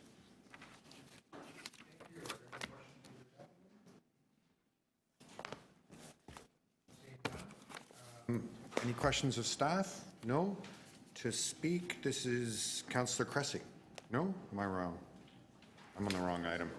Councillor Layton, my apologies. Yes, thank you. We could spend some time asking staff all the reasons why this project is not in keeping with any city plans and is completely ridiculous.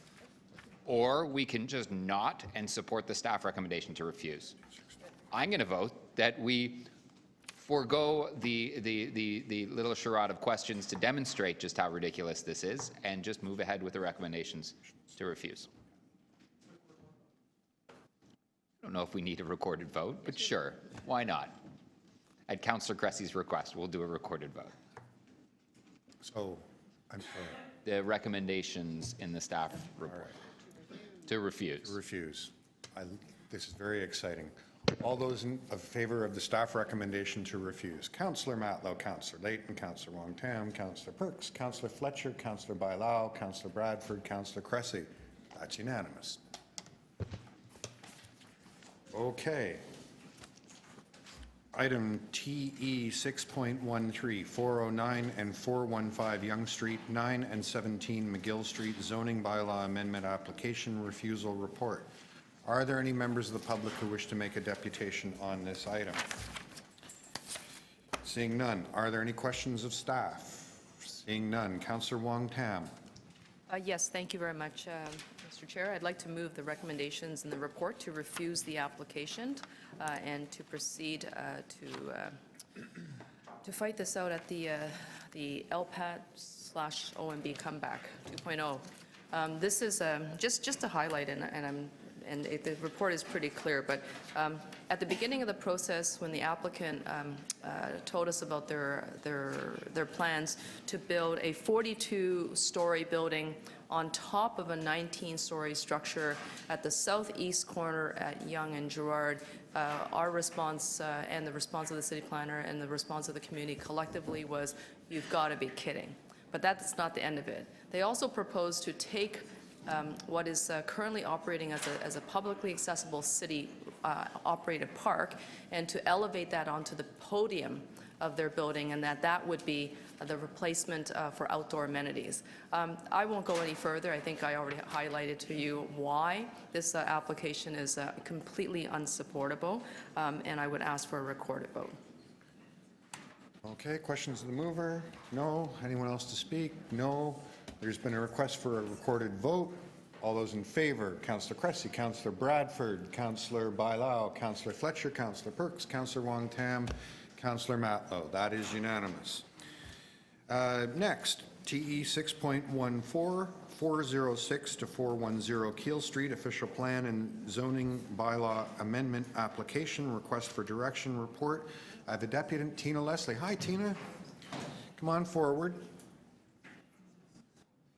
Now, you've done this before, so you know the drill. Good morning and welcome.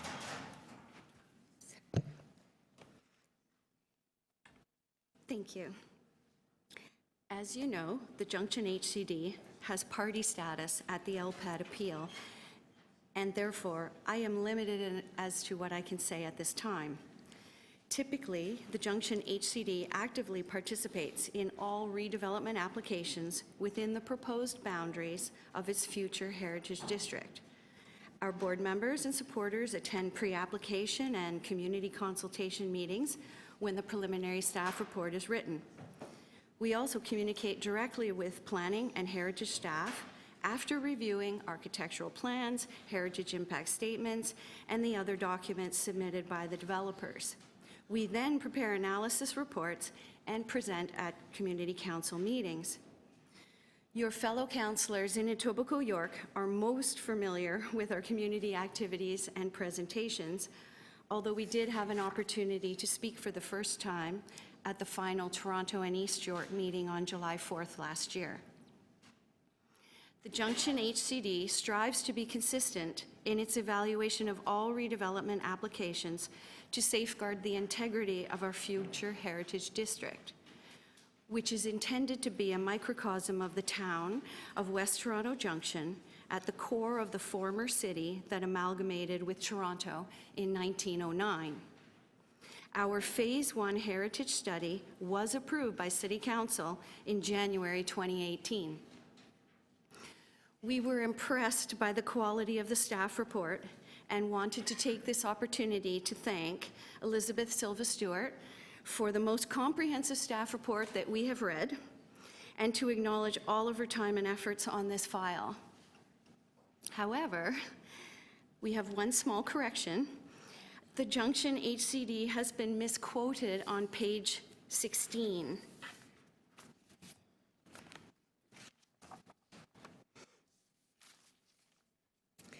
According to the staff report, we are concerned that inset balconies are not in keeping with the existing heritage character of the junction, which is false.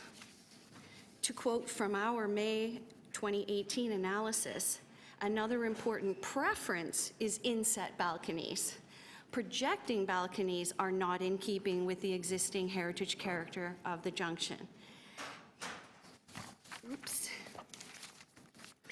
It would be greatly appreciated if that correction could be part of your motion to accept the recommendations of the staff report. I would also ask that the Junction HCD be formally granted site plan participation in your motion to accept the recommendations in the staff report.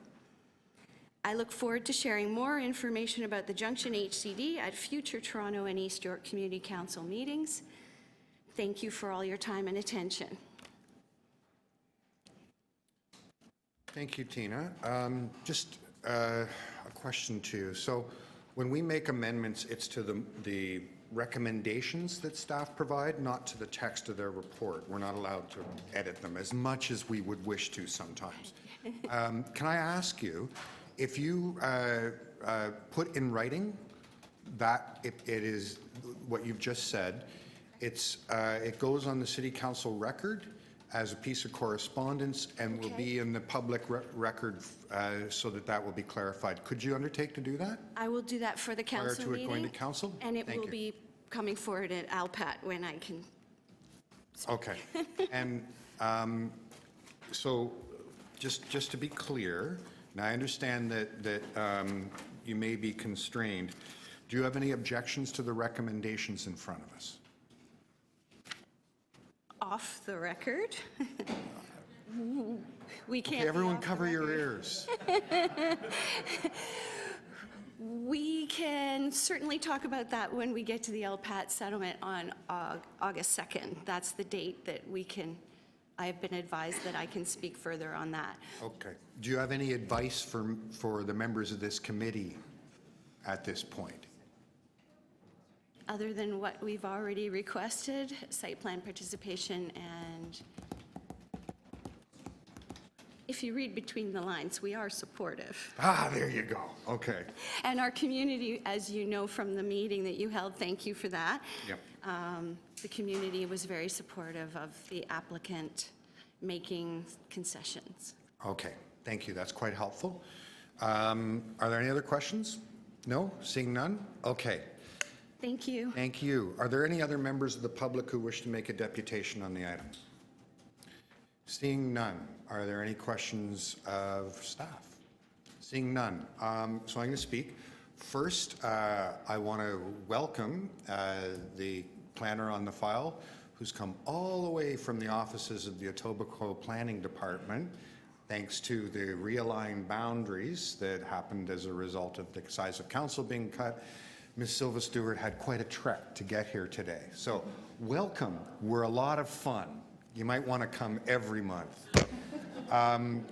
Second, I just wanted to note that once again, we've got advice in front of us from staff coming from a successful negotiation through the Local Planning Appeal Tribunal. And once again, note what a superior model for getting to yes, that Local Planning Appeal Tribunal is to the Ontario Municipal Board version 1 and 2, and that we are now adding another 30 units to the over 10,000 units that the City of Toronto has approved that are awaiting construction, indicating to me that there really isn't an issue with the City of Toronto holding up development. So with that said, I'll call for the vote. All those in favor? Opposed? That carries. Members, I just wanted to, you've just had circulated 3 items that for addition to the agenda. I just want to take this moment to ask for a motion to introduce items TE 6.63 through 6.65. Councillor Wong Tam, All those in favor of introduction, opposed, that carries. Okay, so we'll add those to the agenda. And now we'll move to item TE 6.15, 30 Merton Street, official plan amendment and zoning bylaw amendment applications. Request for direction report. I have a number of deputants listed. Janice Lancaster is first. Janice? Pardon me? Okay. Andy Gort? Good morning, Andy.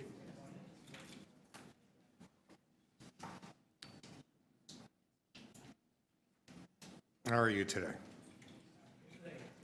Thank you. So you'll have 5 minutes. Yes. Thank you, Mr. Chair and TYC councillors to allow us to speak here today. My name is Andy Gort, and I'm the president of the South Eglinton Ratepayers and Residents Association, and we represent the community in the southeast quadrant of Yonge and Eglinton. The topic today is 30 Merton, which is in the Davisville apartment neighborhood, which is halfway between Sinclair and Eglinton along Yonge Street. And at 37 stories, this development is both too tall and too massive for this location, and it does not conform to the Midtown in Focus plan, which seem to be stalled at the province at the moment. We strongly support the recommendations of the report to not support the development as currently proposed. And we wanted to thank Alex Teixeira, the community planner, for his report, and also his success already in negotiating many improvements to this application, which has resulted in the developer resubmitting the proposal. We expect that there will be a few more deputants to speak about some of the specific issues with the development, in particular about a laneway that is also exists as a main thoroughfare for pedestrians. But what I would like to talk about today is the fact that this application is part of 7 concurrent applications for this neighborhood.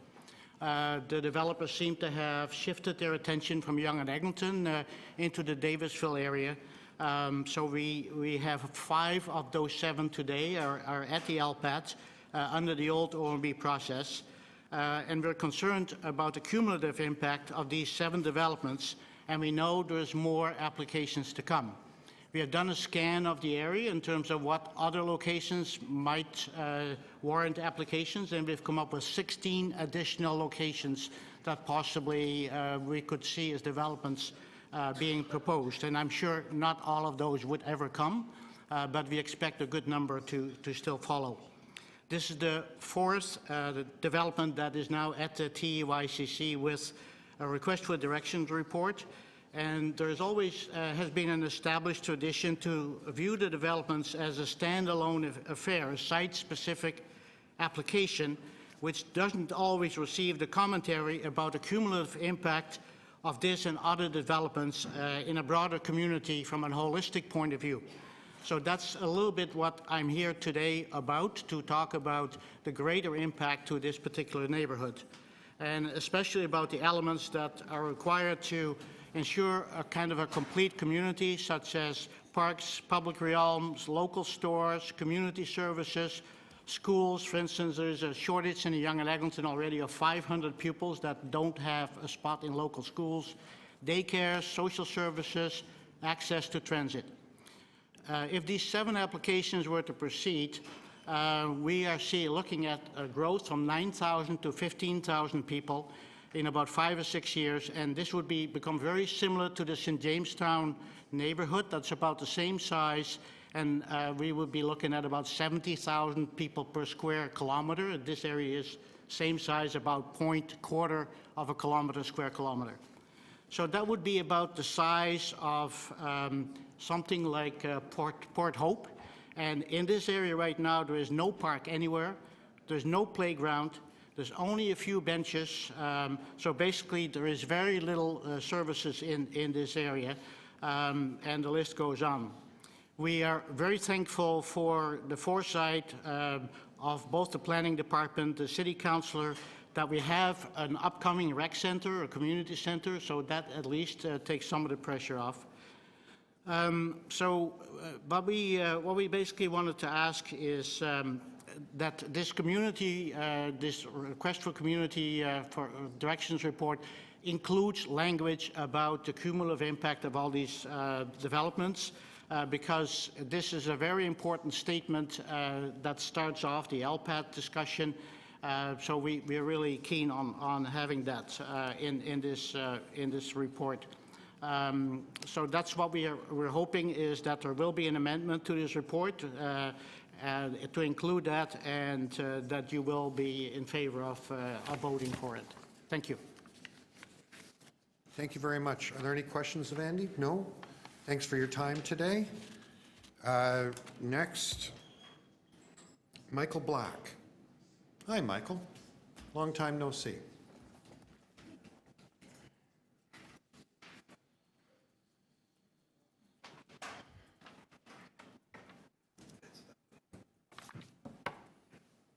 Good morning. Morning. I'm glad to see all of you again. I am deputing on behalf of Cycle Toronto Midtown, as well as Walk Toronto. But I haven't parachuted in. This time I happen to be a local resident who's lived for almost 40 years about a block away from the 30 Merton development site. I have also participated in a safety audit recently with the councillor and city staff. So I can say that I am familiar with the lane both as a user. I went through it today getting here, but also I've examined it systematically. My focus is on the transportation implications, and I do support staff's position to oppose the applicant's appeal at LPAT. If there are any discussions between city staff and the applicant, then we hope that a lot of the time will be actually spent on the design of Al Green Lane. The applicant wants to turn the south half of the lane into a two-way corridor, and it might seem quite reasonable on the surface. After all, the lane was originally designed as a service lane to provide vehicular access to the garages, which are located on both sides. And this is in accord with planning guidelines, which are to locate garage entrances and exits on lanes rather than collector streets or local roads. We have a lot of objections to the plans of the applicant. The Davisville neighborhood has always had a huge amount of walking, thanks to the proximity of the subway station. And that's actually one of the reasons why the original laneway was designed to be one-way, which it still is. And the 30 Merton property had its garage entrance on Merton, and the exit is at the very corner. So what the applicant wants to do is to move those two to the middle of the lane, which means that cars will be using the laneway in much greater volumes. And this will have the effect of prioritizing active transportation over driving.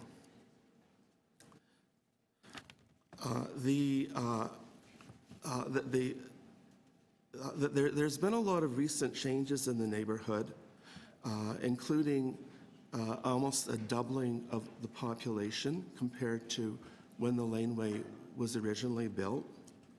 We think that it's highly undesirable to prioritize driving in an era of climate change, and when the city's official plan puts pedestrians and cycling interests over those of driving.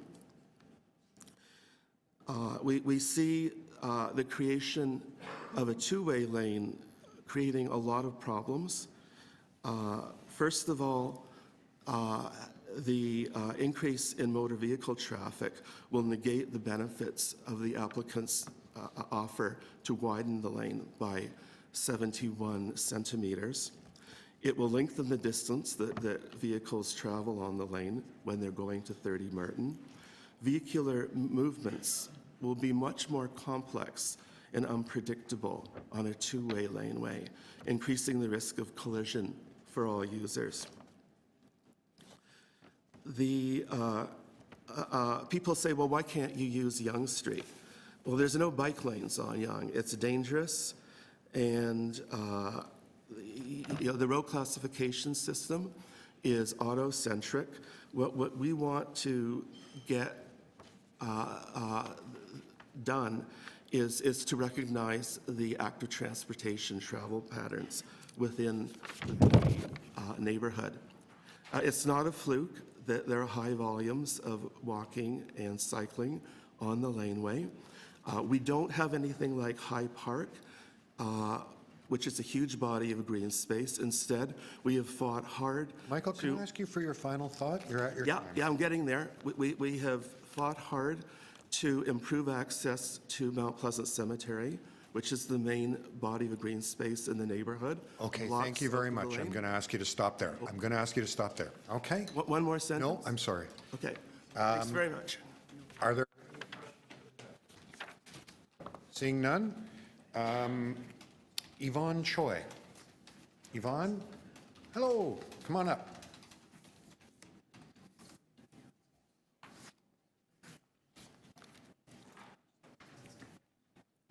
Good morning, Yvonne. You'll have 5 minutes and you can watch your time over there on the clock to my right.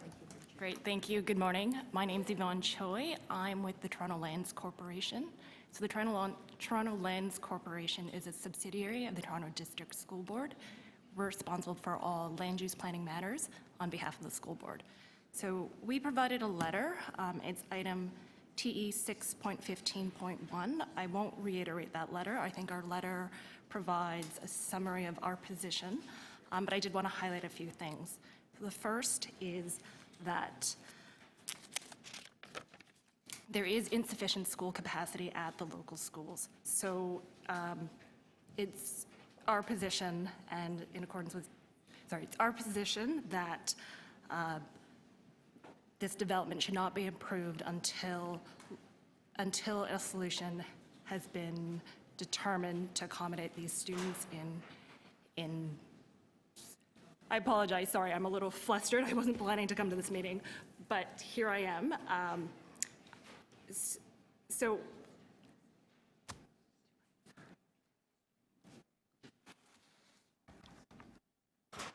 Sorry, our position is that we don't support the approval of this proposed development. We're supportive of staff's comments or staff's recommendation that this application be opposed at the LPAT. In July 2018, Council directed city staff to work with TDSB staff to come up with suitable conditions of approval, pending sort of the provision of educational facilities. So we're pleased to report that we've had several meetings with city staff, and we're grateful to city staff for their time and willingness to meet with us. We've met with them on several occasions, and we're continuing to meet with staff.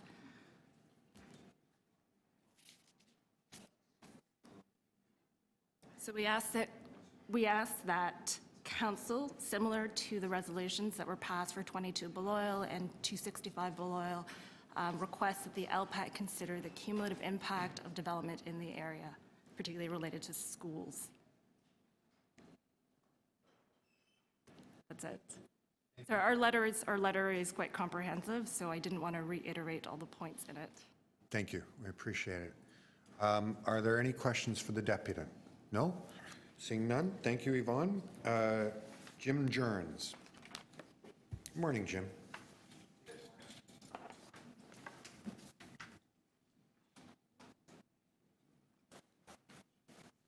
You know the drill. Yes, I do. Thank you. So I don't want to reiterate all of the comments that were made just previous to this. What I would like to bring to everybody's attention is the nature of the neighborhood, in that on Yonge Street, the buildings that are the opposite side on Yonge Street are a large medical office building, and there's a small laneway there where people come with taxis and Ubers and everything, so it's constantly congested there. That's a little bit north of where this widening of the lane would be. But going down the lane from Bloor Street, there's a huge amount of pedestrian traffic on there, and there's a lot of, somehow I'm classified as elderly or senior citizen, and basically there's a lot. My wife is one too. We do use the laneway all the time. And when vehicles are going down the laneway, there aren't any sidewalks on either side to speak of, so you're constantly pressing yourself up against the side of the building so that the vehicles can go by. And if there's a delivery vehicle or a taxi stop to let somebody else and another vehicle comes down the lane, there is no place to get by. And as far as that's nice in the summertime, you can make your way through, but my wife has a little bit of a wonky ankle and it's very dangerous. The the grade from Bloor Street down to Merton Street, I'm not sure how much it drops, but it's significant and it's sort of wavy. So when it rains or when it gets a little bit icy and there is no snow plowing because whatever the requirements for snow plowing are not kicked in, so you have a slippery situation there. And with the excess or the new volume of cars that will be down, trying to turn off onto Merton, and there's a red light there, then that will back up into the laneway and cause significant issues trying to get past that. There's also, if, as the TDSB just said, that there wouldn't be enough schools. As it is now, we have, while the new school is being built on Davisville, there's quite a number of school buses that come in the morning and the afternoon, and they cause a significant disruption to the roadway. So on Merton, if there is no new school and this development were to go ahead, then they would obviously be also impeding the flow of the traffic in and out of the building. And because Merton itself is congested, as it is, so people will still be coming in, even if the laneway is one way from Bloor south, there would still be a significant increase in traffic that cannot squeeze through when there are pedestrians there. And there's a lot of new infants in our area, so a lot of mothers with their carriages are trying to use that laneway too. And again, it's a very direct way to go to the Beltline and the cemetery, which everybody walks through, and it's the primary area for recreational use. So that would completely block off. I've been a resident of the area for about 30 years.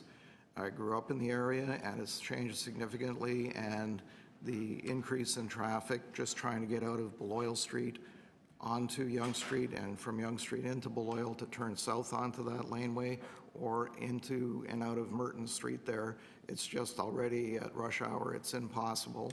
And the addition of that many units with cars is just going to create a downtown backlog that's going to be insurmountable for pedestrians to get around. Thank you.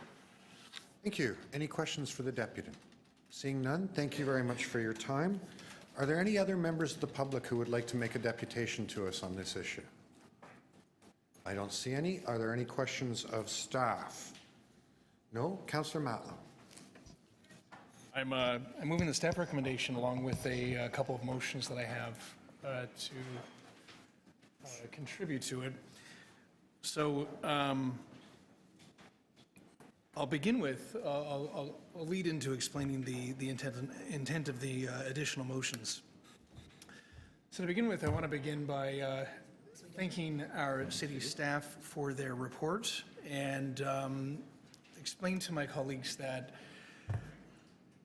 the Davisville Village apartment neighborhood has for many years done its fair share with respect to supporting Ontario's growth plan, supporting very reasonable intensification to the area, and now we are facing a level that I think inarguably would be described as excessive, where growth is outpacing the basic infrastructure and services to support the quality of life of the residents who live there today, but also those who we want to welcome in the future.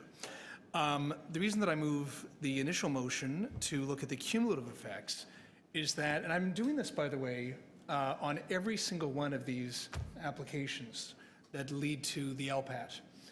The LPAT/OMB is not known for considering the contextual issues in a neighborhood. That's why it's important to have local democratic discussions and resolutions about how to plan our neighborhoods, because we believe and we focus on community planning. The LPAT/OMB will look at site-specific applications. But there are, inarguably, a dearth of infrastructure and services to support the quality of life in this neighborhood. We know that because for several years we conducted a study that led to a plan, the reformation of our secondary plan called Midtown in Focus. Midtown in Focus identified where we need to improve, what infrastructure and services need to be added, and now it's sitting on the desk of the Minister of Municipal Affairs awaiting approval. And if the minister doesn't approve it by June 6th, it dies. And then we have to go and appeal it. So I raise that for your attention because we are also asking the minister to actually allow us to move forward with this new and improved secondary plan to support the quality of life of all residents who live in the neighborhoods surrounding Yonge and Eglinton. This application for 30 Merton doesn't meet the Midtown in Focus plan, but it also doesn't even meet the old and existing Yonge and Eglinton secondary plan. It doesn't meet any of our expectations for what good planning means, and that's why we are opposing this at the LPAT.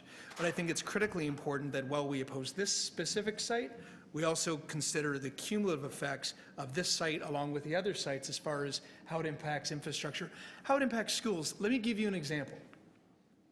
The TDSB has a dearth of school spaces in the Yonge and Eglinton area.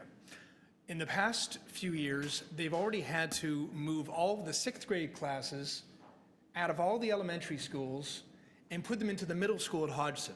So now the elementary schools are still bustling, but they go to K-5.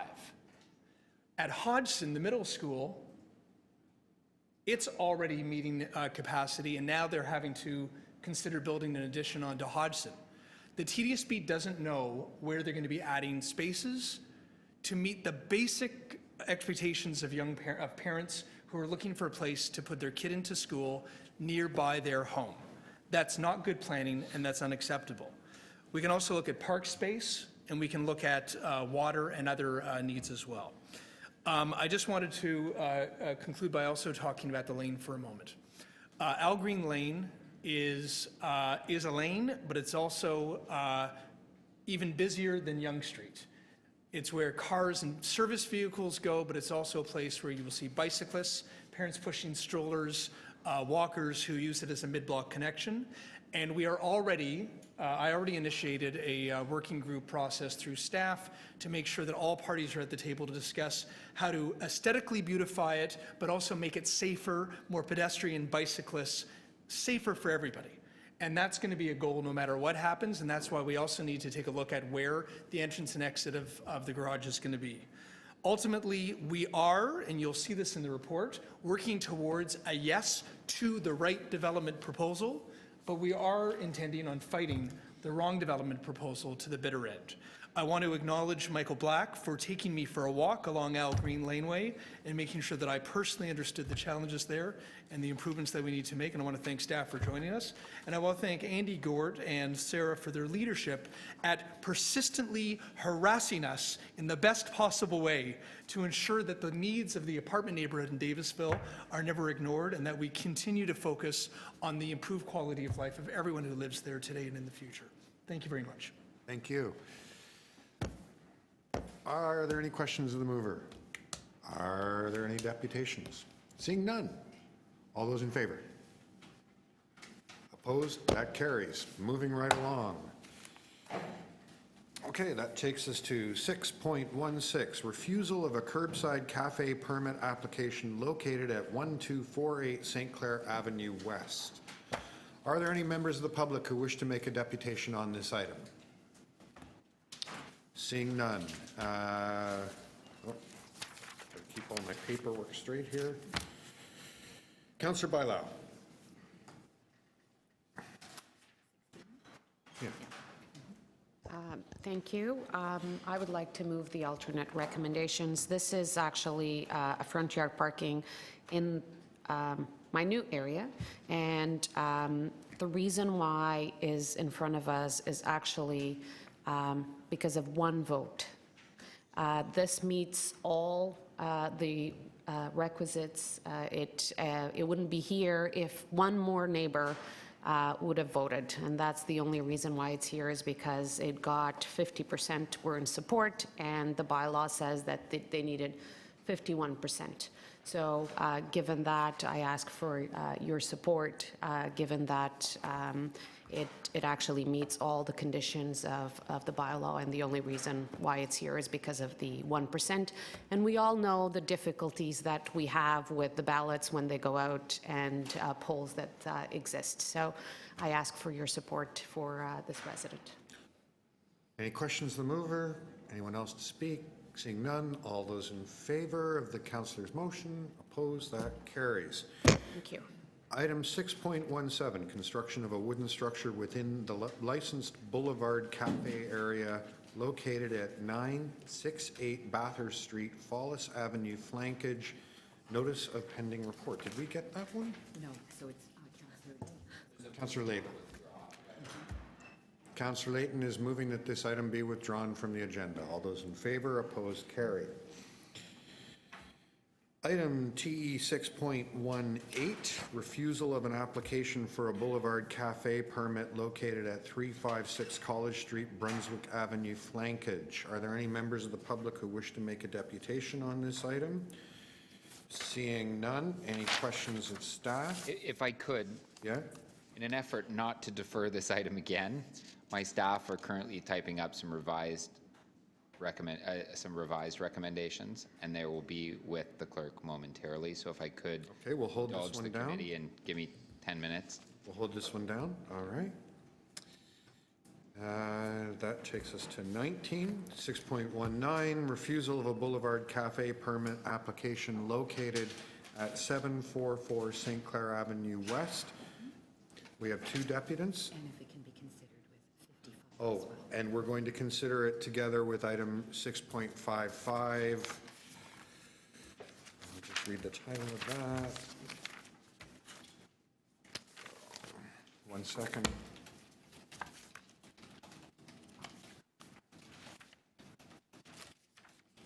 You think about 2-1 and 19. Refusal of a Boulevard Cafe permit application located at 744 St. Clair Avenue West, Rusholme Road, flankage. Okay, so anyone who has remarks on either of those will be heard now. And I have listed Daniela Verado. Daniela? I'm sorry? Or you both want to come up together? Sure, yeah, you can do that. I take it you're Ricardo Chico? Yes. Hi, Ricardo. Hi, Daniela. How are you today? Good, thank you. Are you going to be combining your time and doing this in 5 minutes? Less, 2.5. You're my kind of deputant. Okay, welcome. You'll have 5 minutes if you choose to use it. The clock's over there. Okay, thank you very much. We wanted to thank everybody for letting us speak on this. It was refused last time. And since then, we have engaged the community and have actually reversed some of those votes against the patio with the help of our councillor here. So I think that we have bridged the community. I think that we have done everything within our power to get this turned around. And we have even made some amendments to what traditionally is allowed for a patio. So we have offered to close it 1 hour early, and we have done everything to keep basically the peace between the neighbors up the street. And that is what we have done, and I hope that is enough for consideration to get this turned around. Want to say anything else? That is it, even quicker. Yeah. Fantastic. Are there any questions of the deputant? No? Thank you so much for appearing here today. Okay, thank you. Are there any other members of the public who wish to make a deputation on this? Seeing none. Any questions of staff? Nope. Councillor Matlow. You guys can go have a seat. Thank you. Thank you. So I have, you'll see that, so there's the new business item, and then for 21, and then also 19, and then both have conditions, as Ricardo just referred to approve both of the requests. And I'm just going to briefly explain why, just in case any residents want to follow or after this meeting see the comments that I'm about to make. When I became the councillor for this neighborhood, it was clear to me that there was some bad blood and some unattended, let's say, issues or a need for resolution between the former owner of this site and some of the local residents. And I think when Ricardo and his wife made their application, that bad blood and those concerns had not been resolved and perhaps were projected in the wrong direction. I was, admittedly, without knowing this history, about to refuse it based on residents' concern. But when Ricardo approached me, he said, you know, I want to have an opportunity to do my due diligence and reach out to the community. And I'm happy to say that supporting that effort, I asked him to go to both sides of the block, either side, both sides, adjacent to his property. And 12 out of 13 residents said that they were supportive of this request given with these conditions. So it is clear to me that Ricardo did a exemplary job at working in good faith with the community, arriving at a resolution with them to ensure that their quality of life is protected and addressed. But ultimately, this is a good news story for the whole neighborhood because this will now contribute to a vibrant streetscape on St. Clair West, a successful business district, and a great opportunity to go and get some wonderful Peruvian food right in the heart of Toronto. Any questions of the mover? Seeing none. Anyone else to speak? No. So on the motion, all those in favor, opposed, that carries. Item TE 6.20, refusal of a Boulevard Cafe permit application located at 768 Dundas Street West, Markham Street flankage.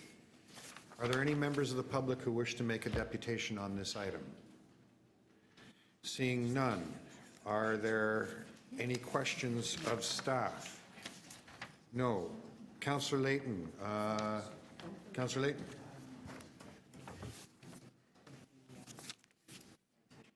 Yes, thank you very much. I believe staff have a referral motion on this item. Oh, this is the item on Markham Street flankage? Yep. Oh, you don't have a referral item? No. Then the plan was to refer this item indefinitely. Oh, so, okay, I'll accept a motion to defer. Sorry, defer it for one cycle. Defer Why it don't for I one find cycle? out? Yes. We can just do that on the fly. There you go. There you go. Let's do that. So all those in favor of the councillor's motion to defer this for one cycle, all in favor, opposed, carried. Okay. 6.21, refusal of a curbside cafe permit application located at 997 Bay Street, St. Joseph Street flankage. I have a number of deputants registered for this. First, Keith Holland. Are you here, Keith? Come on up.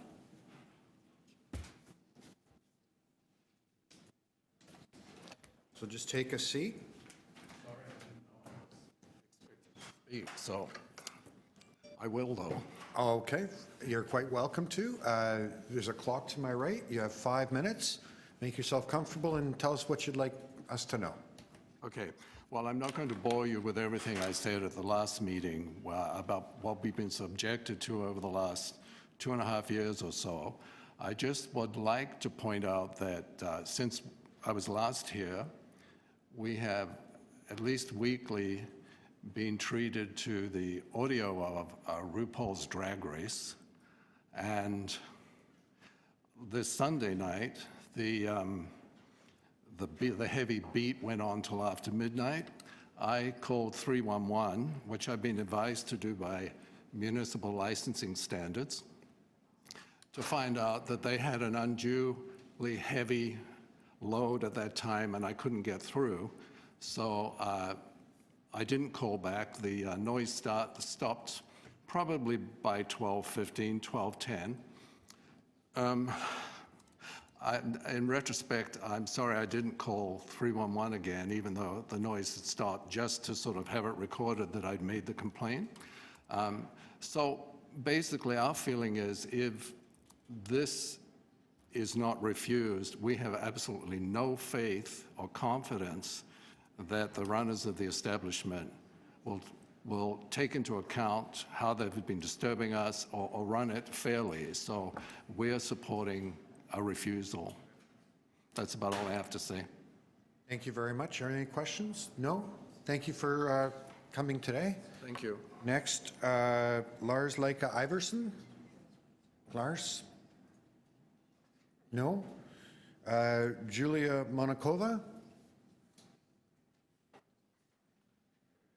Victor de Carvalho? Carvalho, sorry. Victor de Carvalho? Sorry, I'm reading off a handwritten list here. Good morning, Victor. Hi. Actually, good afternoon.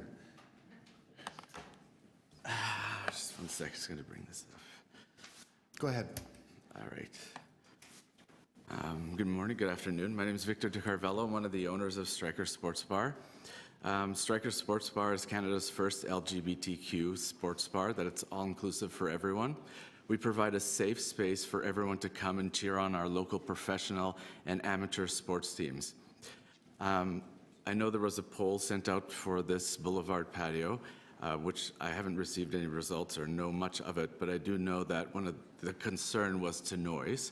And my partner and I discussed it, and we will not keep the patio open past 10, 7 days a week. So 10 p.m., we would close it every day of the week.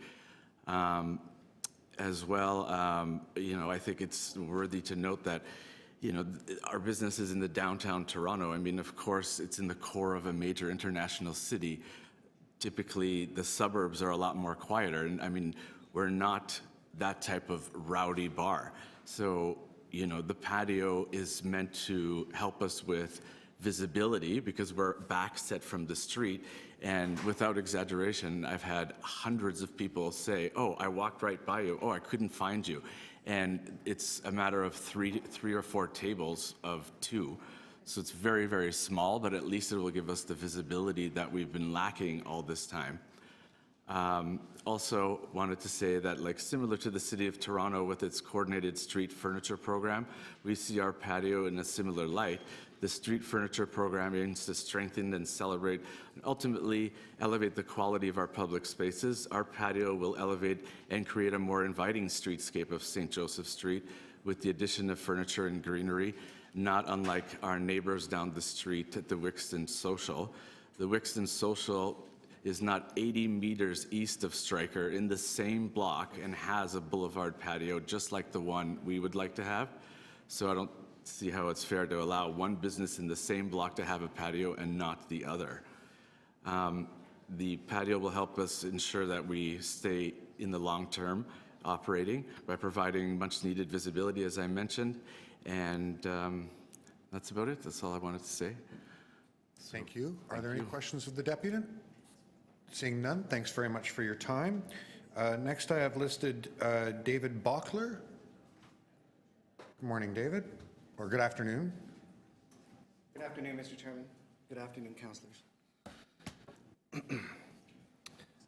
My name is David Beckler, and I've been a theater artist in Toronto since 1994. And I would just like to speak briefly on behalf of the management of Striker and of the character of the business as I see it, and how I've seen it contribute to the fabric of our community. I've known the applicants for some time now, and I played a small part in the renovations and preparations for opening Striker. My only role currently is sitting at the bar watching the Raptors, and for being a bit of a sounding board to my manager friends as they deal with the many ongoing issues that naturally arise in the running of a business. I have witnessed firsthand the steps that they have taken to forge a positive relationship with the condo board of their building and the many remedies that they have made in addressing their residents' concerns. They always come to the table in good faith, and they take steps to maintain the good relationships with the neighboring community. And I have every faith that any concerns that arise from this proposed patio will be addressed respectfully and responsibly, as I've seen them deal with everything as they continue to run their business. As I said, I'm here to support my friends and to support their business and to support a place that I've watched grow to be a friendly neighborhood bar that goes beyond the typical definitions of gay or straight.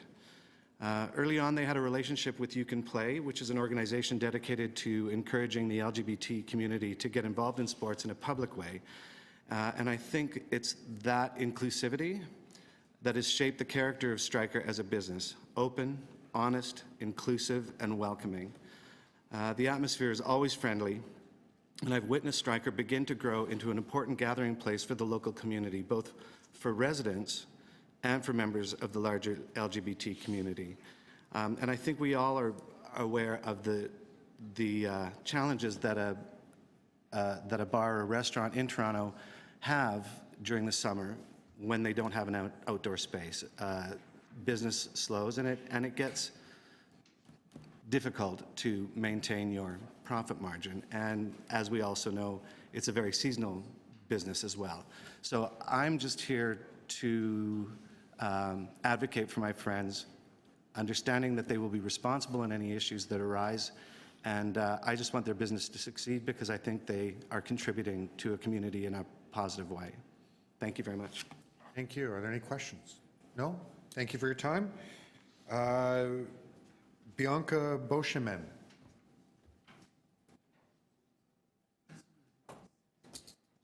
Excuse me. No, you can't be up here. Good afternoon. Hi. Welcome, Bianca. Thank you have 5 minutes. Yes, so I'm just here to briefly express my support for the curbside patio. I'm a woman who's part of the LGBTQ community and who enjoys watching sports, so I really enjoy the atmosphere. I feel safe and comfortable watching sports, and also RuPaul Drag Race, because it is a sport in a particular way. I actually have become very close with the owners and started helping out on some busy nights as well, and I am a very optimistic person, thinking that it will be a very sunny summer this summer in Toronto, and I really think a patio would definitely increase the visibility of the business and just contribute to the overall experience at Stryker Sports Bar. You know, there's a lot of construction happening on Yonge Street and around that area, and so there's not many patios available that are a little bit more secluded on a quiet street. And I really just think a few more tables and seats available outside in the sunshine will contribute to this environment that I already feel, you know, safe and comfortable and to patronize and to work at time to time. So just wanted to express my support. And that's pretty much it. 1 minute, 20. Thank you. Any questions? No? Thank you very much for your time today. Thank you. Are there any other members of the public who want to make a deputation on this item? Seeing none. Any questions of staff? Councillor Wong Tam. Yes, thank you very much, and through you to staff. With respect to the recommendation in the report today, the application for the patio is not one that's sitting adjacent to the physical building. It is actually one that's sitting on the curbside. Is that correct? That is correct, Councillor. And so that curbside patio would actually need physical demarcation to show where the limits are. Is that correct? And with respect to the sidewalk and the clearance, I understand that the sidewalk is concrete, but the actual proposed curbside patio will be on interlocking pavers. Is that correct? That's correct. And with respect to the distance that will remain between the sidewalk and the curbside, does it meet the city's AODA requirements?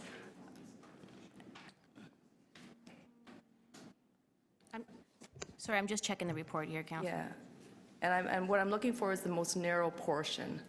I think it's 1.67 meters plus 0.46 meters, is that correct? Correct. So that just gives us a little bit over 2 meters. Right. And that does not meet the city's standards with respect to the new accessibility guidelines. The current standards in the bylaw are 2.13. Yeah, so it just meets it?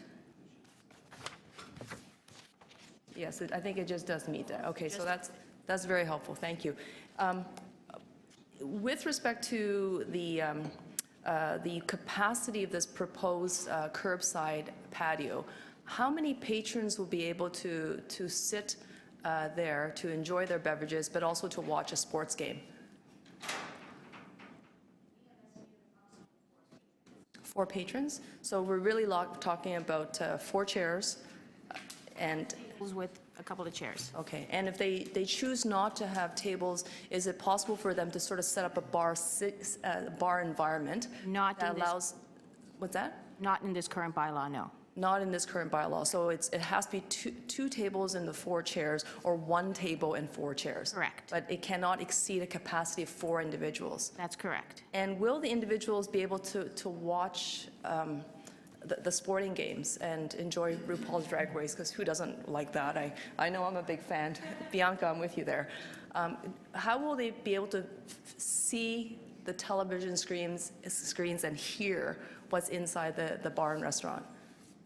They won't be able to because this is curbside. So unless they have a television outside, which they're not, no amplified sound is allowed, I don't believe that they would be able to watch it, but I'm not too sure of what the establishment setup is. Okay, but it would be difficult to actually enjoy a beverage, hear the game, watch the game on a screen inside the bar from outside the establishment. Windows and doors are supposed to be kept closed.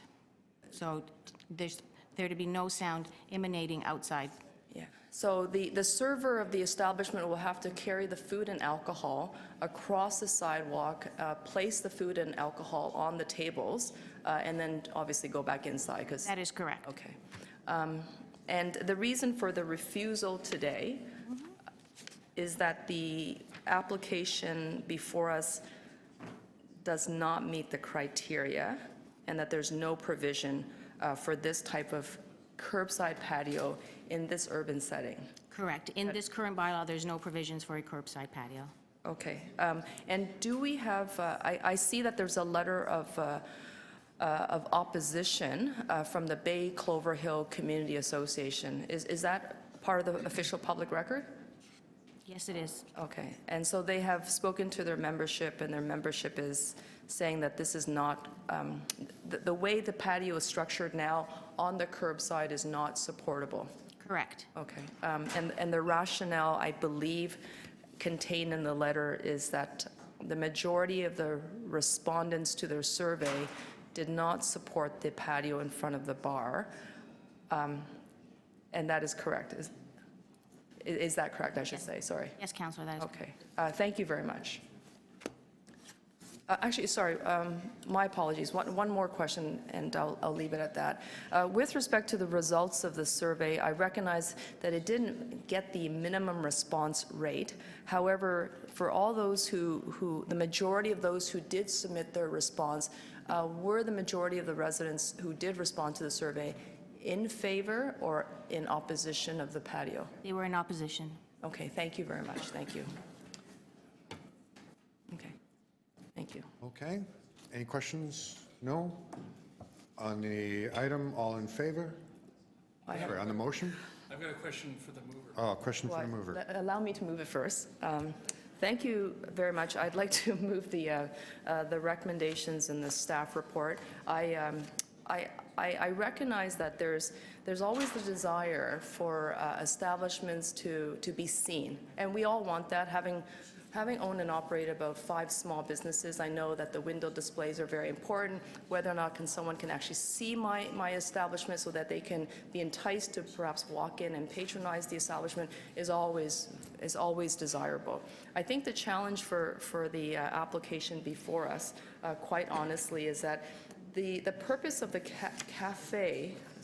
curbside patio is to really act as a signifier, almost a landmark, that this is a place that you can go into and as opposed to it perhaps functioning as a patio space that you would see in many of the restaurants, in front of many of the restaurants and bars. And so I think that the application is perhaps, as well as it is intention, it's actually a little bit misguided, because you can do almost the same thing with an A-frame. You can do the same thing with some pop-up banners. Of course, there are still bylaws pertaining to how you impede the best pedestrian clearway, because we want these objects to be bolted down, to be secured, and of course not to obscure any sight lines. But I do think that it would be, based on what I've heard, it would probably be the wrong instrument to bring visibility to an establishment when what you want is to be seen by the neighborhood. And I think that because the application for the patio is only 4 persons large, and you've got to pass the clearway at a minimum, which I know by the city's standard, especially as the chair of the AODA advisory committee, is that the 2.13 minimum requirement is for your quiet streets, where you don't have heavy pedestrian traffic, and certainly that's not what we have here. We have quite a bit of pedestrian activity. Bay Street, St. Joseph, Yonge Street, these are not quiet streets. So when we aim for the 2.13 minimum clearway, we really want to see more, especially on busy streets. So for those reasons, unfortunately, I will not be able to support the application. Thank you. Speak, Councillor Matlow. Well, I had a question for the mover. It is clear to me that Councillor Wong-Tam has done her research. She understands the accessibility requirements, and she has done her due diligence and has taken the applicant seriously, but also, addressed the specific needs of the streetscape in front of it. But what I want to know is, what's the T? What's the T? What's the T?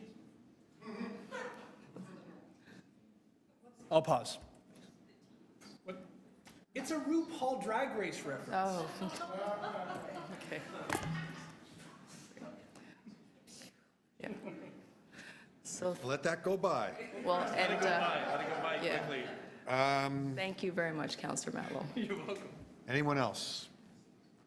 Although I do encourage everyone, I think we should spend the night. I'm sure the Stryker Bar would love to host us. Perhaps all of City Council can join them for one of the episodes of RuPaul's Drag Race, and we can do all the live tweeting and promote the bar from inside the establishment. I'm sure Councillor Matlow would be an enthusiastic participant. Yes.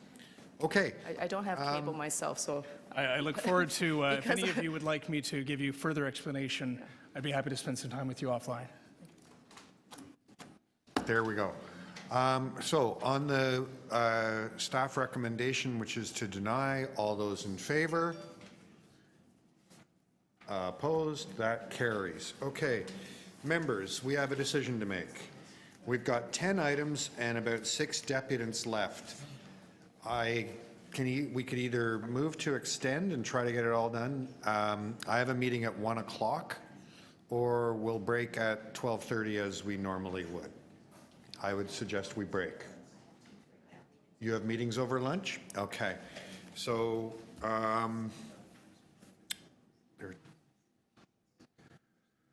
we have 1 deputant on the next item. Let's see if we can get that one done. TE 6.22, request for offense exemption to the Toronto Municipal Code, Chapter 447 for 75 Alton Avenue. Amanda Sarek?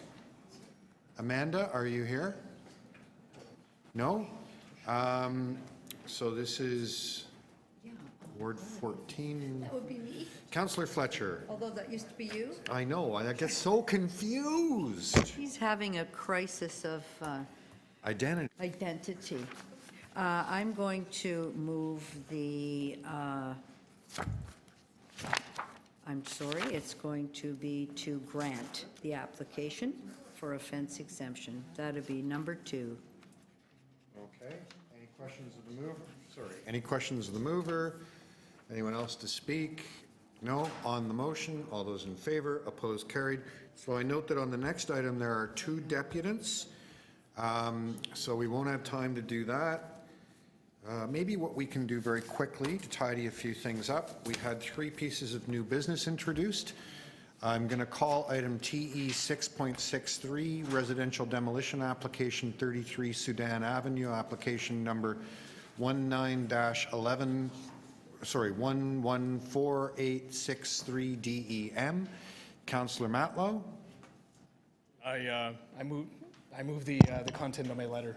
All those in favor, opposed, carried. TE 6.64, Councillor Layton has a letter regarding the residential demolition application at 353 College Street, application number 19-129492 DEM.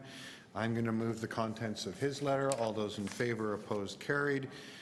On TE 6.65, Councillor Wong Tam, regarding the safety at the intersection of Gerrard Street East and Pembroke Street. Councillor Wong Tam, move your letter. Yes, please. Okay, all those in favor, opposed, carried. So I'll see you all back here at 1:30.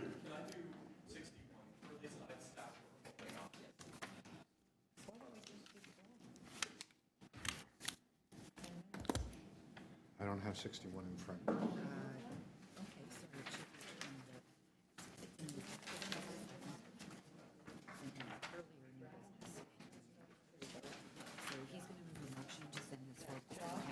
So item TE 6.61, it's a letter from Councillor Cressy regarding road safety at the intersection of Fleet Street, Bathurst Street, and Lakeshore Boulevard West. Councillor Cressy. I have an amendment because it also has to go to council, and there will be, and this has all been worked out somehow, so I will just move this. Okay, on the recommendation to forward it without recommendation, all those in favor, opposed, carried. Is there anything else I can do in 1 minute? Probably. I think that's...